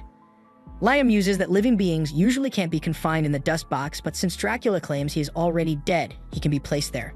Determined to test this, Liam decides to see how long Dracula can withstand an environment devoid of life force, and it takes a full 10 hours before the dust box shows any progress. At night, the dust box reports to Liam that Dracula has entered a state of suspended animation, meaning he is now basically rotten food. So Liam feels a surge of relief, thinking that he has finally won. After the enemy leader was defeated, Liam returned to his team, inquiring about the fate of Dracula's minions. They explained that recently, the subordinates had started appearing dazed, though no one could pinpoint the cause. Asuna stepped forward to inspect one of the creatures and with little effort, shattered one of its teeth. Meanwhile, Jody remarked that some of them seemed to have naturally lost their teeth, and it made them confirm that Liam had defeated Dracula. Regardless, it appeared that these monsters had broken free from Dracula's control, and in some ways even looked better for it. With that matter set aside, Liam turned his attention to other pressing issues. But then amid this turmoil, a violent surge of energy, what Raiden identified as Dracula's mana, suddenly swept over the newly freed creatures. According to Raiden, their bodies had been controlled by this pervasive mana, and with the source fading, the creatures were at risk of vanishing altogether. Desperate to avert disaster, Liam recalled how he had once cured Guy's friend with a clean sweep spell, a sacred technique known to heal any affliction. He then quickly cast the spell on one monster, and as expected, its burning mana dissipated. Encouraged, he repeated the ritual on every creature struck by the potent blue flames. But just as hope began to stir, all the monsters reverted to their previous state of agony, leaving Liam gripped by terror. Calming him, Raiden reminded Liam of their earlier discussion. Sometimes one well-placed area spell is far more effective than a barrage of fireballs. Taking that advice to heart, Liam summoned Guardian Raiden and donned his magical armor to channel his clean sweep spell into a powerful area effect. At last, Liam managed to purge Dracula's mana from every creature. Overjoyed, the cursed humans and demi-humans finally returned to their original forms, free from their monstrous afflictions. The overwhelming relief, however, proved too much for Liam, and he fainted on the spot. Sometime later, he slowly awoke in the quiet of the night and asked how long he had been out. Asuna estimated it to be around an hour, and then Liam inquired about the others still affected by Dracula's mana. So they point out that they are saved and happily thriving now. Turning his thoughts inward, they then questioned what had become of Liam, remarking that he had been bathed in light, regenerating those on the verge of disappearing. At that moment, Chris rushes in a state of desperation to check on the Master, and he explains that he's exhausted more mana than he ought to have. As Rana arrives, Liam instructs them to gather the vampires, specifically those that have always been vampires, not ones transformed by Dracula's influence. The officers obey his command and round up the vampires for Liam, leaving him astonished to find that among the 10,000 troops reportedly ready for battle, only a few vampires actually remain.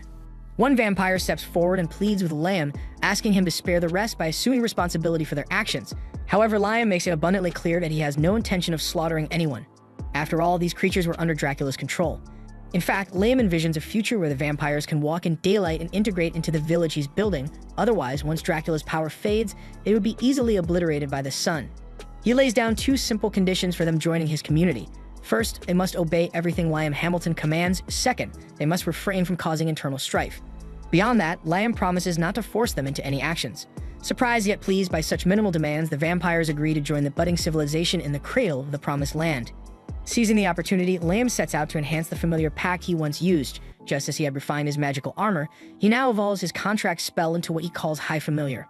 This improved spell ensures that the vampires' bodies won't vanish under sunlight. Furthermore, he decrees that the leader of the vampires shall henceforth be known as Alucard, elevating him from an ordinary vampire to a noble one with the ability to resist the sun's rays. After spending 4 days recruiting his new allies following the battle, Liam returns to check on Dracula, only to note that after 100 hours, the monster's existence has entirely dissipated. Meanwhile, in his mansion, the Marquis Leonardo Berkeley sees that Dracula was defeated by a single human. Although he himself is not overly alarmed, a man monitoring the situation through a crystal ball is visibly terrified, lamenting that their plan to exploit the ensuing confusion as an excuse to deploy troops has fallen apart. Nevertheless, Leonardo insists that the focus should shift away from Dracula and instead be placed on the damned one who defeated him. Although the recordings didn't capture the exact moment the Baron defeated the monster, it was clear to everyone that this young mage was something extraordinary. Leonardo was convinced that Liam Hamilton was a force to be reckoned with, a monster in human form capable of conjuring 19 spells simultaneously and wielding the power of a dragon. Regardless of the specifics, Leonardo ordered his subordinate to investigate this young prodigy further. As for the land itself, it decided it would be conquered later. After the servant departed, Leonardo pondered quietly to himself how, at pivotal moments in history, an eccentric figure always emerges.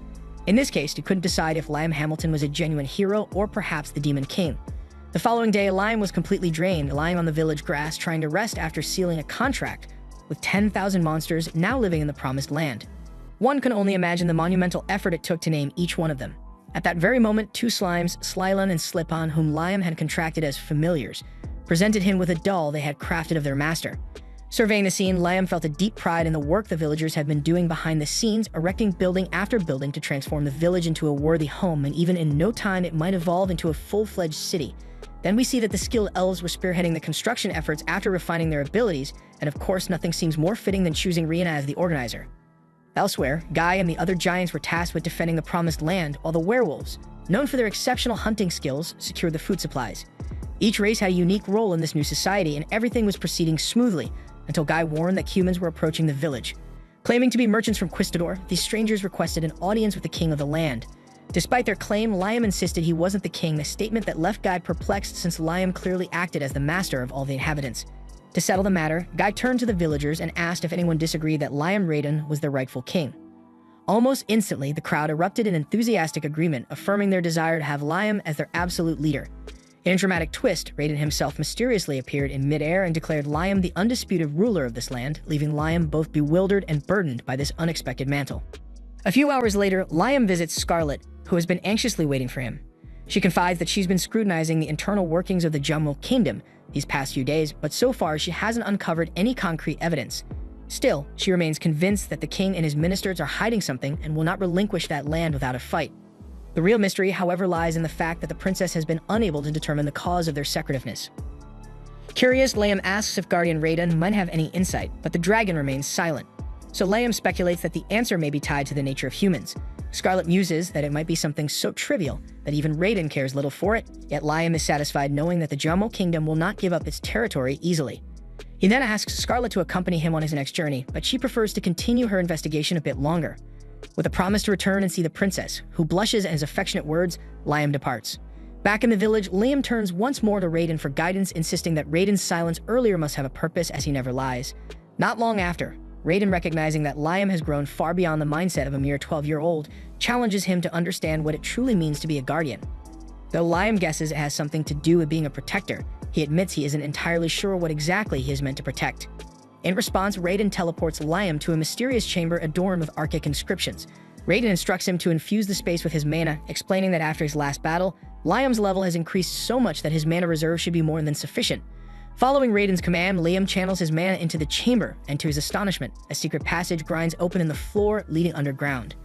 Descending the stairs, Liam is overwhelmed by a sensation akin to the one he experienced when he first discovered the Magipedia. He suspects that he has stumbled upon yet another ancient artifact of memory. Impressed by Liam's ingenuity, Raiden confirms that the cryptic writings on the walls are indeed remnants of ancient memories, and that the entire chamber is akin to an artifact, a repository of forbidden, long-lost spells. Curious, Liam asks if these inscriptions might contain spells. Raiden explains that much like crows, which have a penchant for gathering shiny objects in their nests, dragons too hoard ancient and forbidden spells in their sanctuaries. For instance, Liam is now standing in a dragon's nest, a place where ancient and forbidden spells have been collected over the centuries, and the spell Liam sees on the wall is merely the first of many. And as he increases his mana, new seals will break, granting him access to other spells.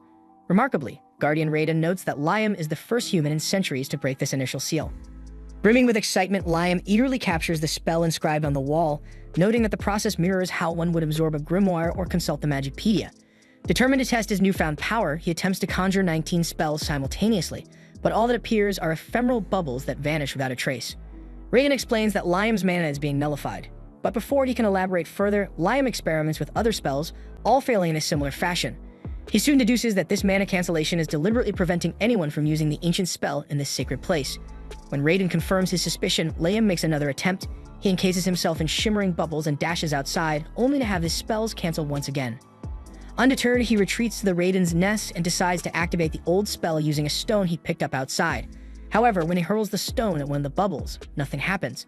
Next, he fires a magic missile at the bubble, which splits it neatly in two. At that moment, Liam realizes that physical attacks seem ineffective, and the spells are being absorbed and merely multiply the bubbles. Raiden then reveals that the true challenge here is to solve the riddle and master the spell. He offers a clue, the bubbles multiply. According to Raiden, a wizard of Liam's caliber should be able to activate spells simultaneously.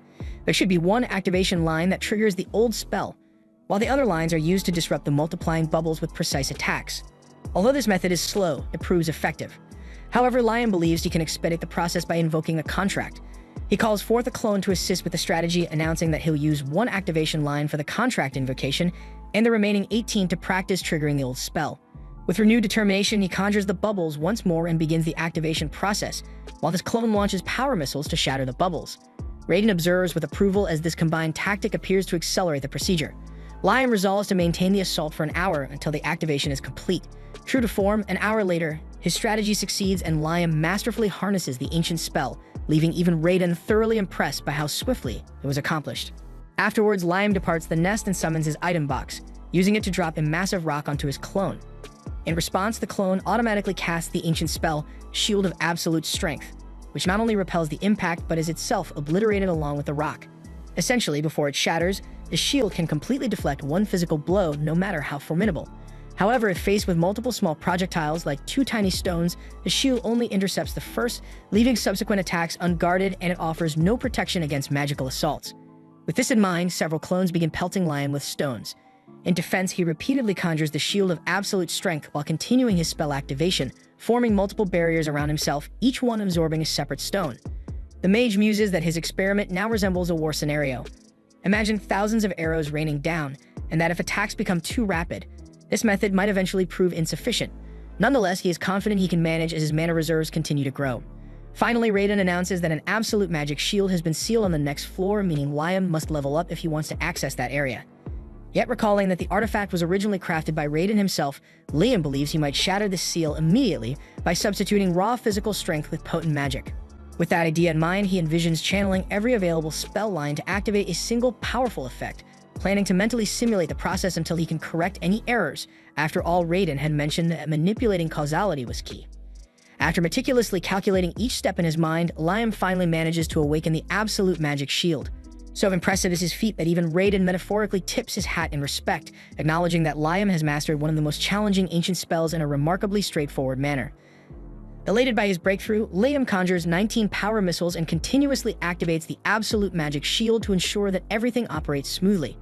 As he practices, Raiden reflects on the fact that no human has undone the seals of those ancient ruins in centuries, but Liam Hamilton not only shattered them but also activated a long-forgotten spell in his own unique way. Later, while standing beside his shadow spirit, Liam is seen behaving curiously, prompting Raiden to ask what he's up to. The young mage explains that he's training his sense of smell to detect mana presence. Raiden surmises that this ability would enable him to effectively deploy both physical and magical barriers, and Liam confirms that, though he wonders if combining both types wouldn't sometimes be more efficient. Liam elaborates that while not impossible, he's striving for a method that is more efficient, one that consumes less mana. Raiden considers this feasible, provided Liam can anticipate an opponent's move in a split second. Regardless, Raiden offers high praise for Liam's relentless drive to evolve and push the boundaries of magic.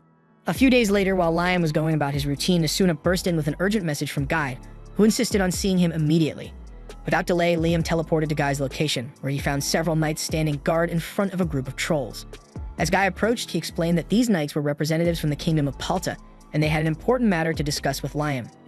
At that moment, the knights' leader stepped forward and introduced himself as Blast. When Liam inquired about the nature of their urgent business, Blast revealed that the king of Palta had ordered him to arrange a marriage between Liam and his daughter Flora to secure stronger ties with their nation. Taken aback, Liam listened as Blast then brought up his supposed engagement with Princess Scarlet of the Jomil Kingdom. Liam explained that no engagement was planned for this year because there was still much work to be done, which only emboldened Blast. He declared that their country would not tolerate any delay in the engagement, and on cue, Princess Flora, a striking blue-haired beauty, stepped out of her carriage, leaving Liam, the self-proclaimed little pervert, utterly speechless. Blast then offered that if Liam wished, he could leave Flora in his care immediately.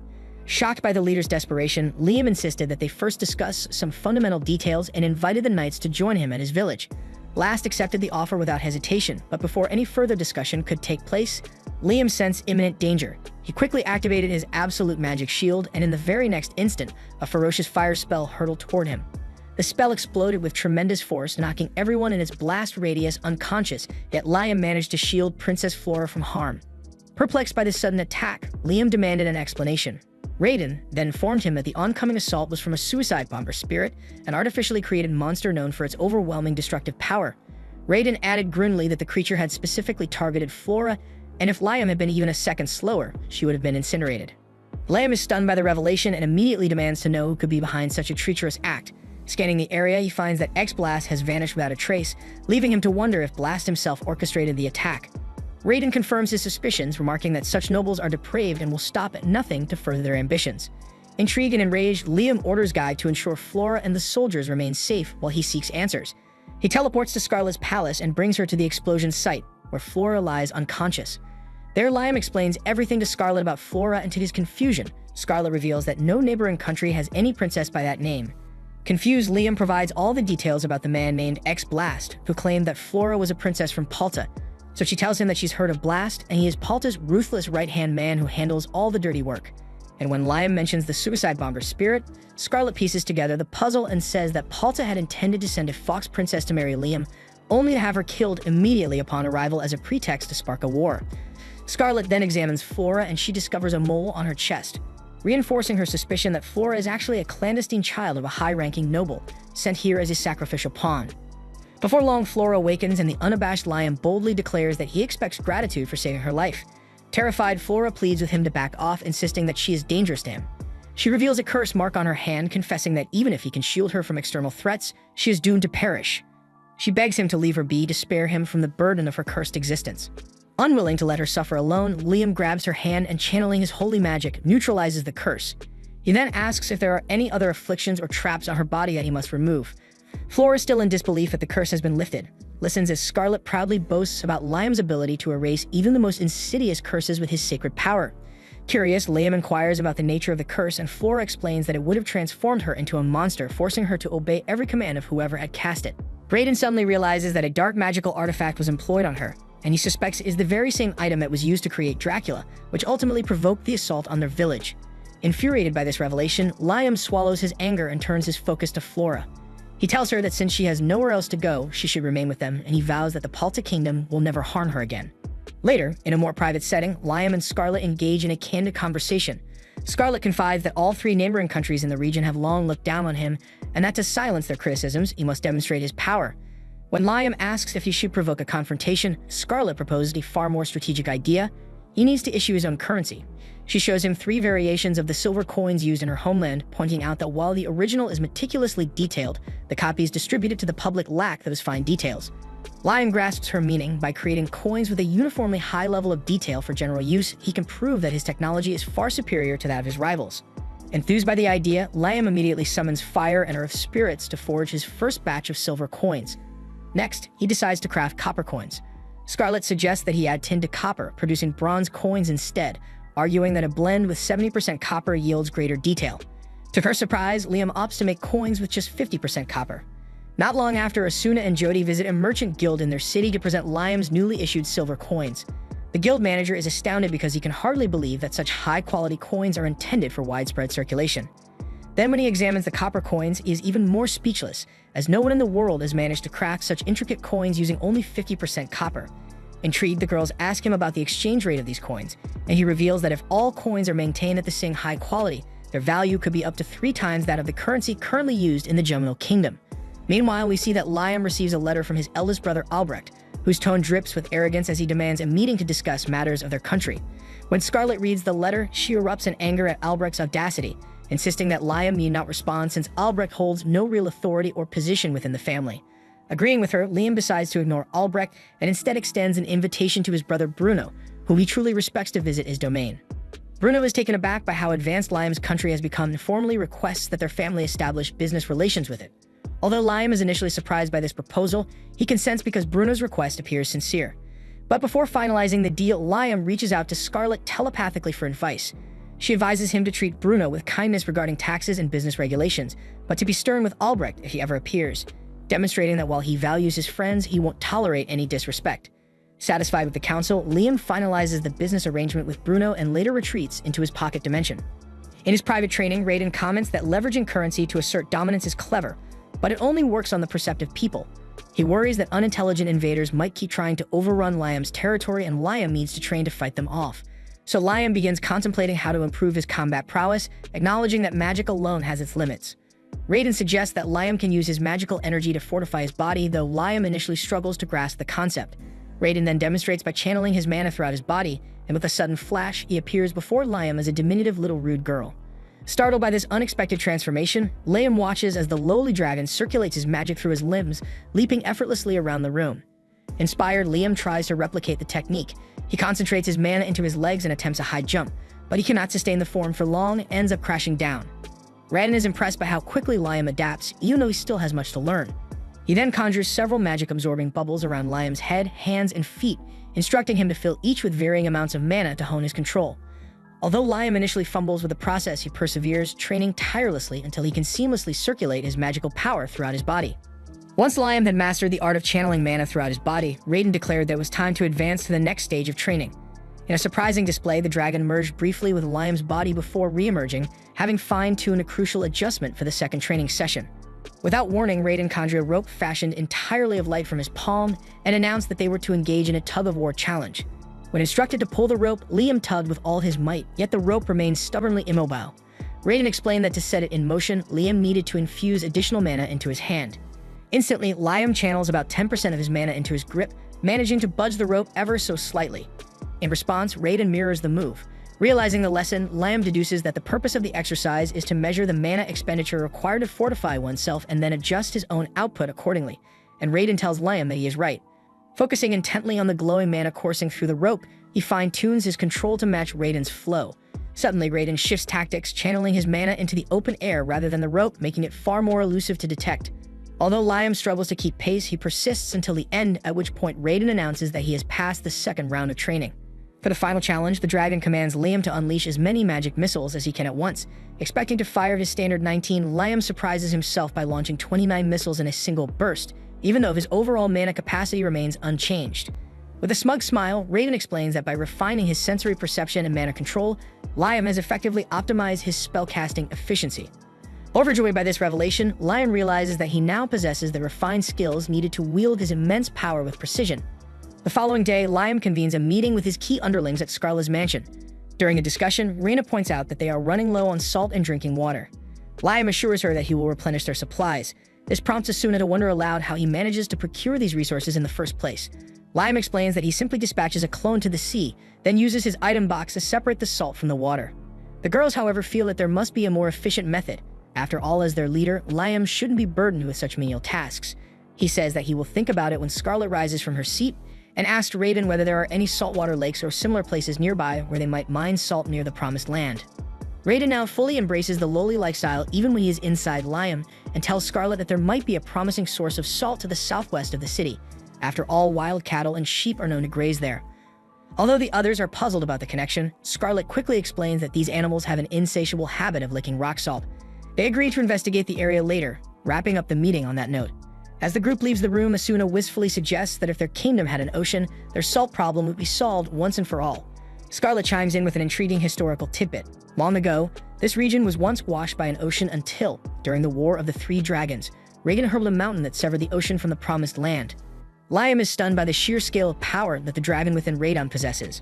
Later, he turns to the lowly Raiden and asks if he can lend him some of that power to create an ocean in his territory. Raiden, however, refuses, advising him to make do with what he already has. Undeterred, Liam sets to work and creates a small saltwater lake complete with a sandy beach. He explains that this miniature ocean is connected to the real one through his item box, ensuring it will never run dry. The girls are immediately thrilled by this innovation.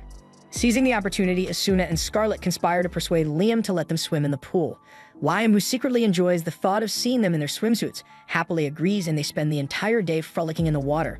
The following day, as Liam drops Scarlet off at her home, she receives a troubling message about a severe drought in her mother's homeland. Liam reassures her that if water is scarce, he can easily supply it. When Scarlet hesitates and asks if he's truly confident about this plan, Liam explains that offering water will not only help but also forge a stronger bond with her country. After all, it's his duty to support his neighbors. And true to his generous nature, he refuses to charge for the water.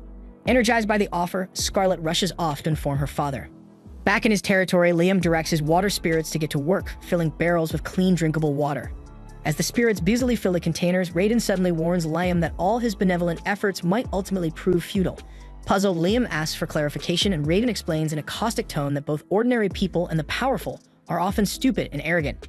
She believes that his free acts of charity will only breed suspicion, as people might think he has ulterior motives. Unfortunately, her prediction soon comes true. Scarlet later informs Liam that her father has turned down his offer, insisting that his country is fully capable of handling the drought on its own. According to Scarlet, they are currently dispatching relief packages to the worst-hit areas, but they simply cannot teleport water on the scale that Liam could. In a sudden burst of inspiration, Raiden suggests they could end the dry spell by inducing rain over the region, and Liam gets curious about that idea. And she mentions that among the most advanced holy magic spells, there exists one to control the weather. Liam is thrilled at the prospect, but quickly realizes that he's not quite ready to wield such power. Moreover, he worries that if he tries to assist the kingdom with unapproved magic, it might offend them, so he opts for a more diplomatic measure approach instead. Before long, Liam meets with his brother Bruno to present a new plan. Given that Bruno is a low-ranking noble, Liam figures that providing relief to disaster-struck regions would not only be a humanitarian act, but also a significant achievement that could bolster Bruno's standing. According to the plan, Liam would use his item box to teleport water to the areas in need, and Bruno would handle the official distribution. Bruno is enthusiastic, but asks for a few days to work out the logistics and costs associated with water and transportation. Liam, however, dismisses the need for profit because he's doing this out of genuine concern, not greed. While Bruno is pleased with the arrangement, the king of the Jamil Kingdom isn't and sends a group of nobles to Liam's residence to prepare for his impending marriage with Scarlet. Raiden is convinced that the elaborate marriage preparations are merely a pretext, an excuse by the king to keep a close watch on Liam and prevent him from aiding the drought-stricken regions. In response, Liam muses that he could simply send one of his clones out to the affected areas so that he can teleport there later. However, just then Guy bursts in with news. People from the Jamil Kingdom are scouring the area ostensibly to determine the perfect route for Scarlet's wedding procession. Realizing that his clone would now be exposed, Liam instructs Guy to monitor the Jamilian entourage and ensure they don't cause any mischief. Determined to outsmart the prying eyes, Liam decides to alter the appearance of his clone to avoid detection. He summons a clone and casts wind magic to give it a trendy faded hairstyle, but soon realizes that this unusual cut might actually raise more suspicion. Frustrated, he dismisses that clone and then ties his own hair up neatly, then summons another clone, which naturally mirrors his current look. It dawns on him that his clones always replicate his most recent appearance, effectively resetting any previous modifications. Seizing this quirk, Liam comes up with a clever idea. He employs the High Familiar Contract spell to perform a gender bend on his clone, transforming it into an attractive hot girl. He names the transformed clone Amelia and verifies that she can wield magic just like he does before sending her off to handle his affairs in his stead.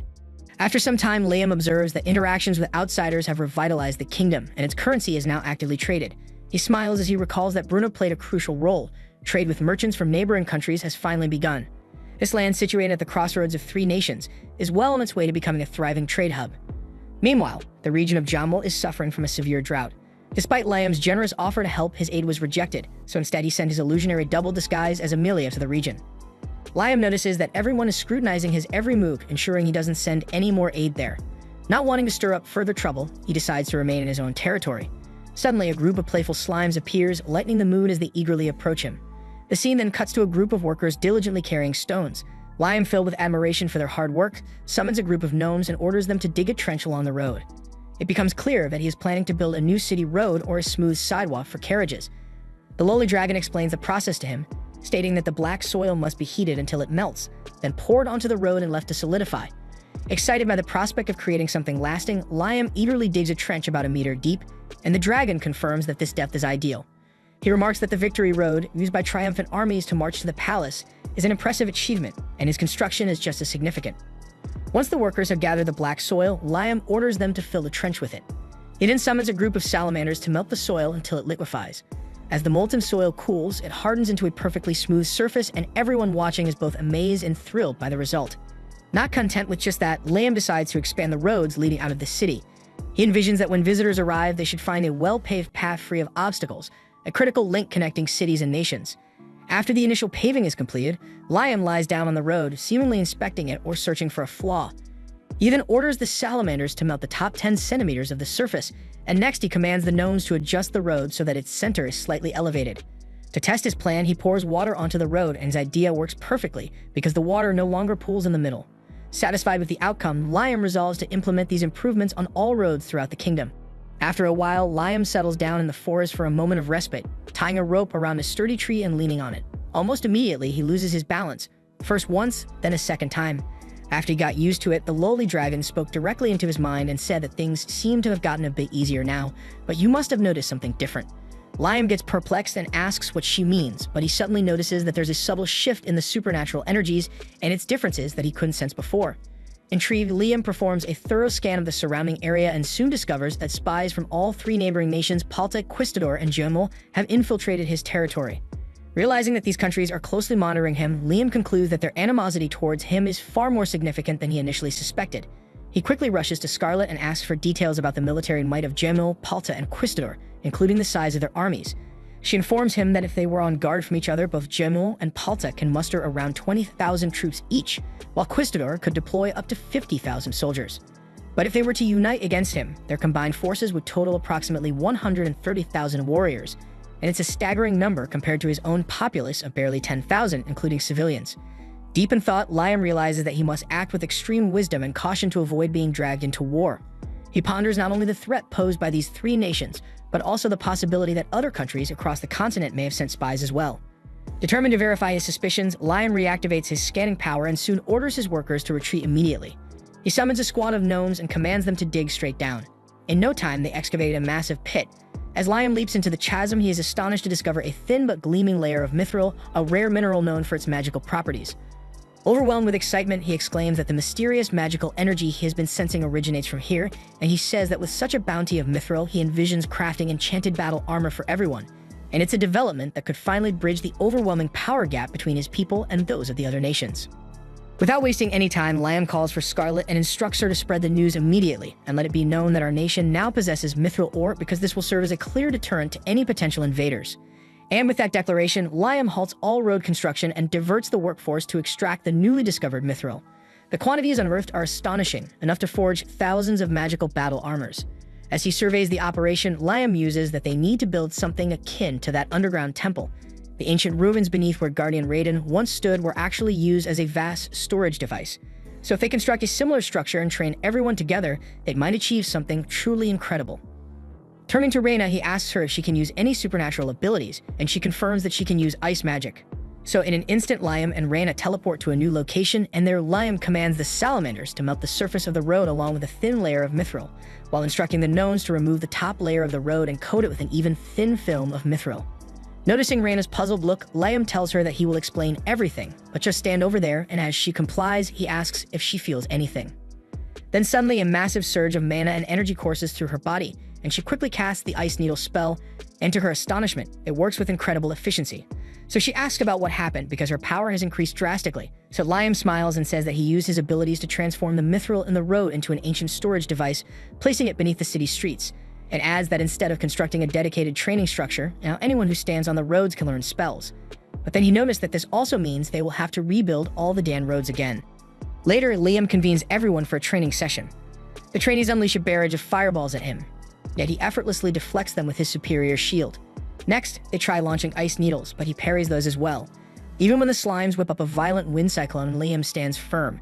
The secret to his resilience lies in the ancient storage devices he embedded beneath the city's roads, which now serve as an immense energy source. With this setup, anyone standing on these roads can tap into that power. Even those with little to no magical training can help defend the city. But he says that this is not all, so Reina asks if there's more, and with a confident grin, Liam replies that with him she's going to witness the impossible. He then tells her to stand over the road again and tries to cast the phone spell. Reina then gets intrigued and quickly positions herself and utters the spell's name, and to her astonishment, it activates instantly. The phone spell is a telepathic communication incantation that allows her to speak to someone else solely through her thoughts. Even though she's never attempted it before, she casts it effortlessly. The spell transmits her natural voice across vast distances, linking everyone in the city to Liam's network. To test it out, she contacts Natasha and hears a clear response, even though Natasha is nowhere near. The spell's success leaves everyone ecstatic as they marvel at the remarkable progress of the city that Liam has built. Enchanted by the progress, Reina calls it the Magic City, and Liam is delighted by that name. Sometime later, Liam begins instructing Flora in the basics of light magic. Since she had entered a familiar contract with him, she too now had the ability to use magic. Flora is amazed by her newfound talent because she never believed she possessed any magical potential. Liam laughs gently and assures her that this is merely a beginner's spell. He then outlines his ambitious plan to lay mithril sheets beneath the entire road network of his city and devise innovative methods to draw water from wells and light ovens, ultimately easing daily chores for everyone. Flora hesitates, arguing that expending such a rare resource as mithril solely to simplify the lives of common folk is a waste. Liam, however, dismisses her concerns as classist. He explains that if he can create spells to reduce the time spent on mundane tasks, his people will have more freedom to pursue what truly makes them happy. Flattered and a bit eager to please, Flora showers him with praise, declaring him a wonderful king who genuinely cares for his subjects. At that moment, Liam receives a call from Guy. Guy informs him that a group of dragon-riding knights from Quistador wishes to meet him, but Liam has no idea who they are. So Flora eagerly fills him in, explaining that the Dragon Knights of Quistador are renowned not only for their impressive combat skills, but also for the unwavering loyalty of their dragons. Curious, Liam wastes no time and teleports to the location where the Dragon Knights are assembled. He approaches them with eagerness, only to have the dragons suddenly begin to panic. Confusion erupts among the gathered knights until they quickly deduce that their mounts are frightened by Liam. Puzzled, Liam wonders why his presence would unsettle the dragons until lowly Raiden steps in to explain that weak beasts are naturally intimidated by someone as powerful as he is. With that explanation, Liam finally understands the reason behind the commotion. Shortly thereafter, the captain of the Dragon Knights, a striking figure named Sheila, steps forward to greet him. With a confident air, she introduces herself as the 19th Princess of Quistador, a title that leaves Liam momentarily stunned, and he can't help but think that her parents are so loving of the rabbit's life to give birth to all these children. Without missing a beat, Sheila challenges Liam to a duel. Perplexed, he asks why they should fight when they just met. In response, Sheila quips that the best way for a man and a woman to truly know each other is by sharing spicy chips in bed.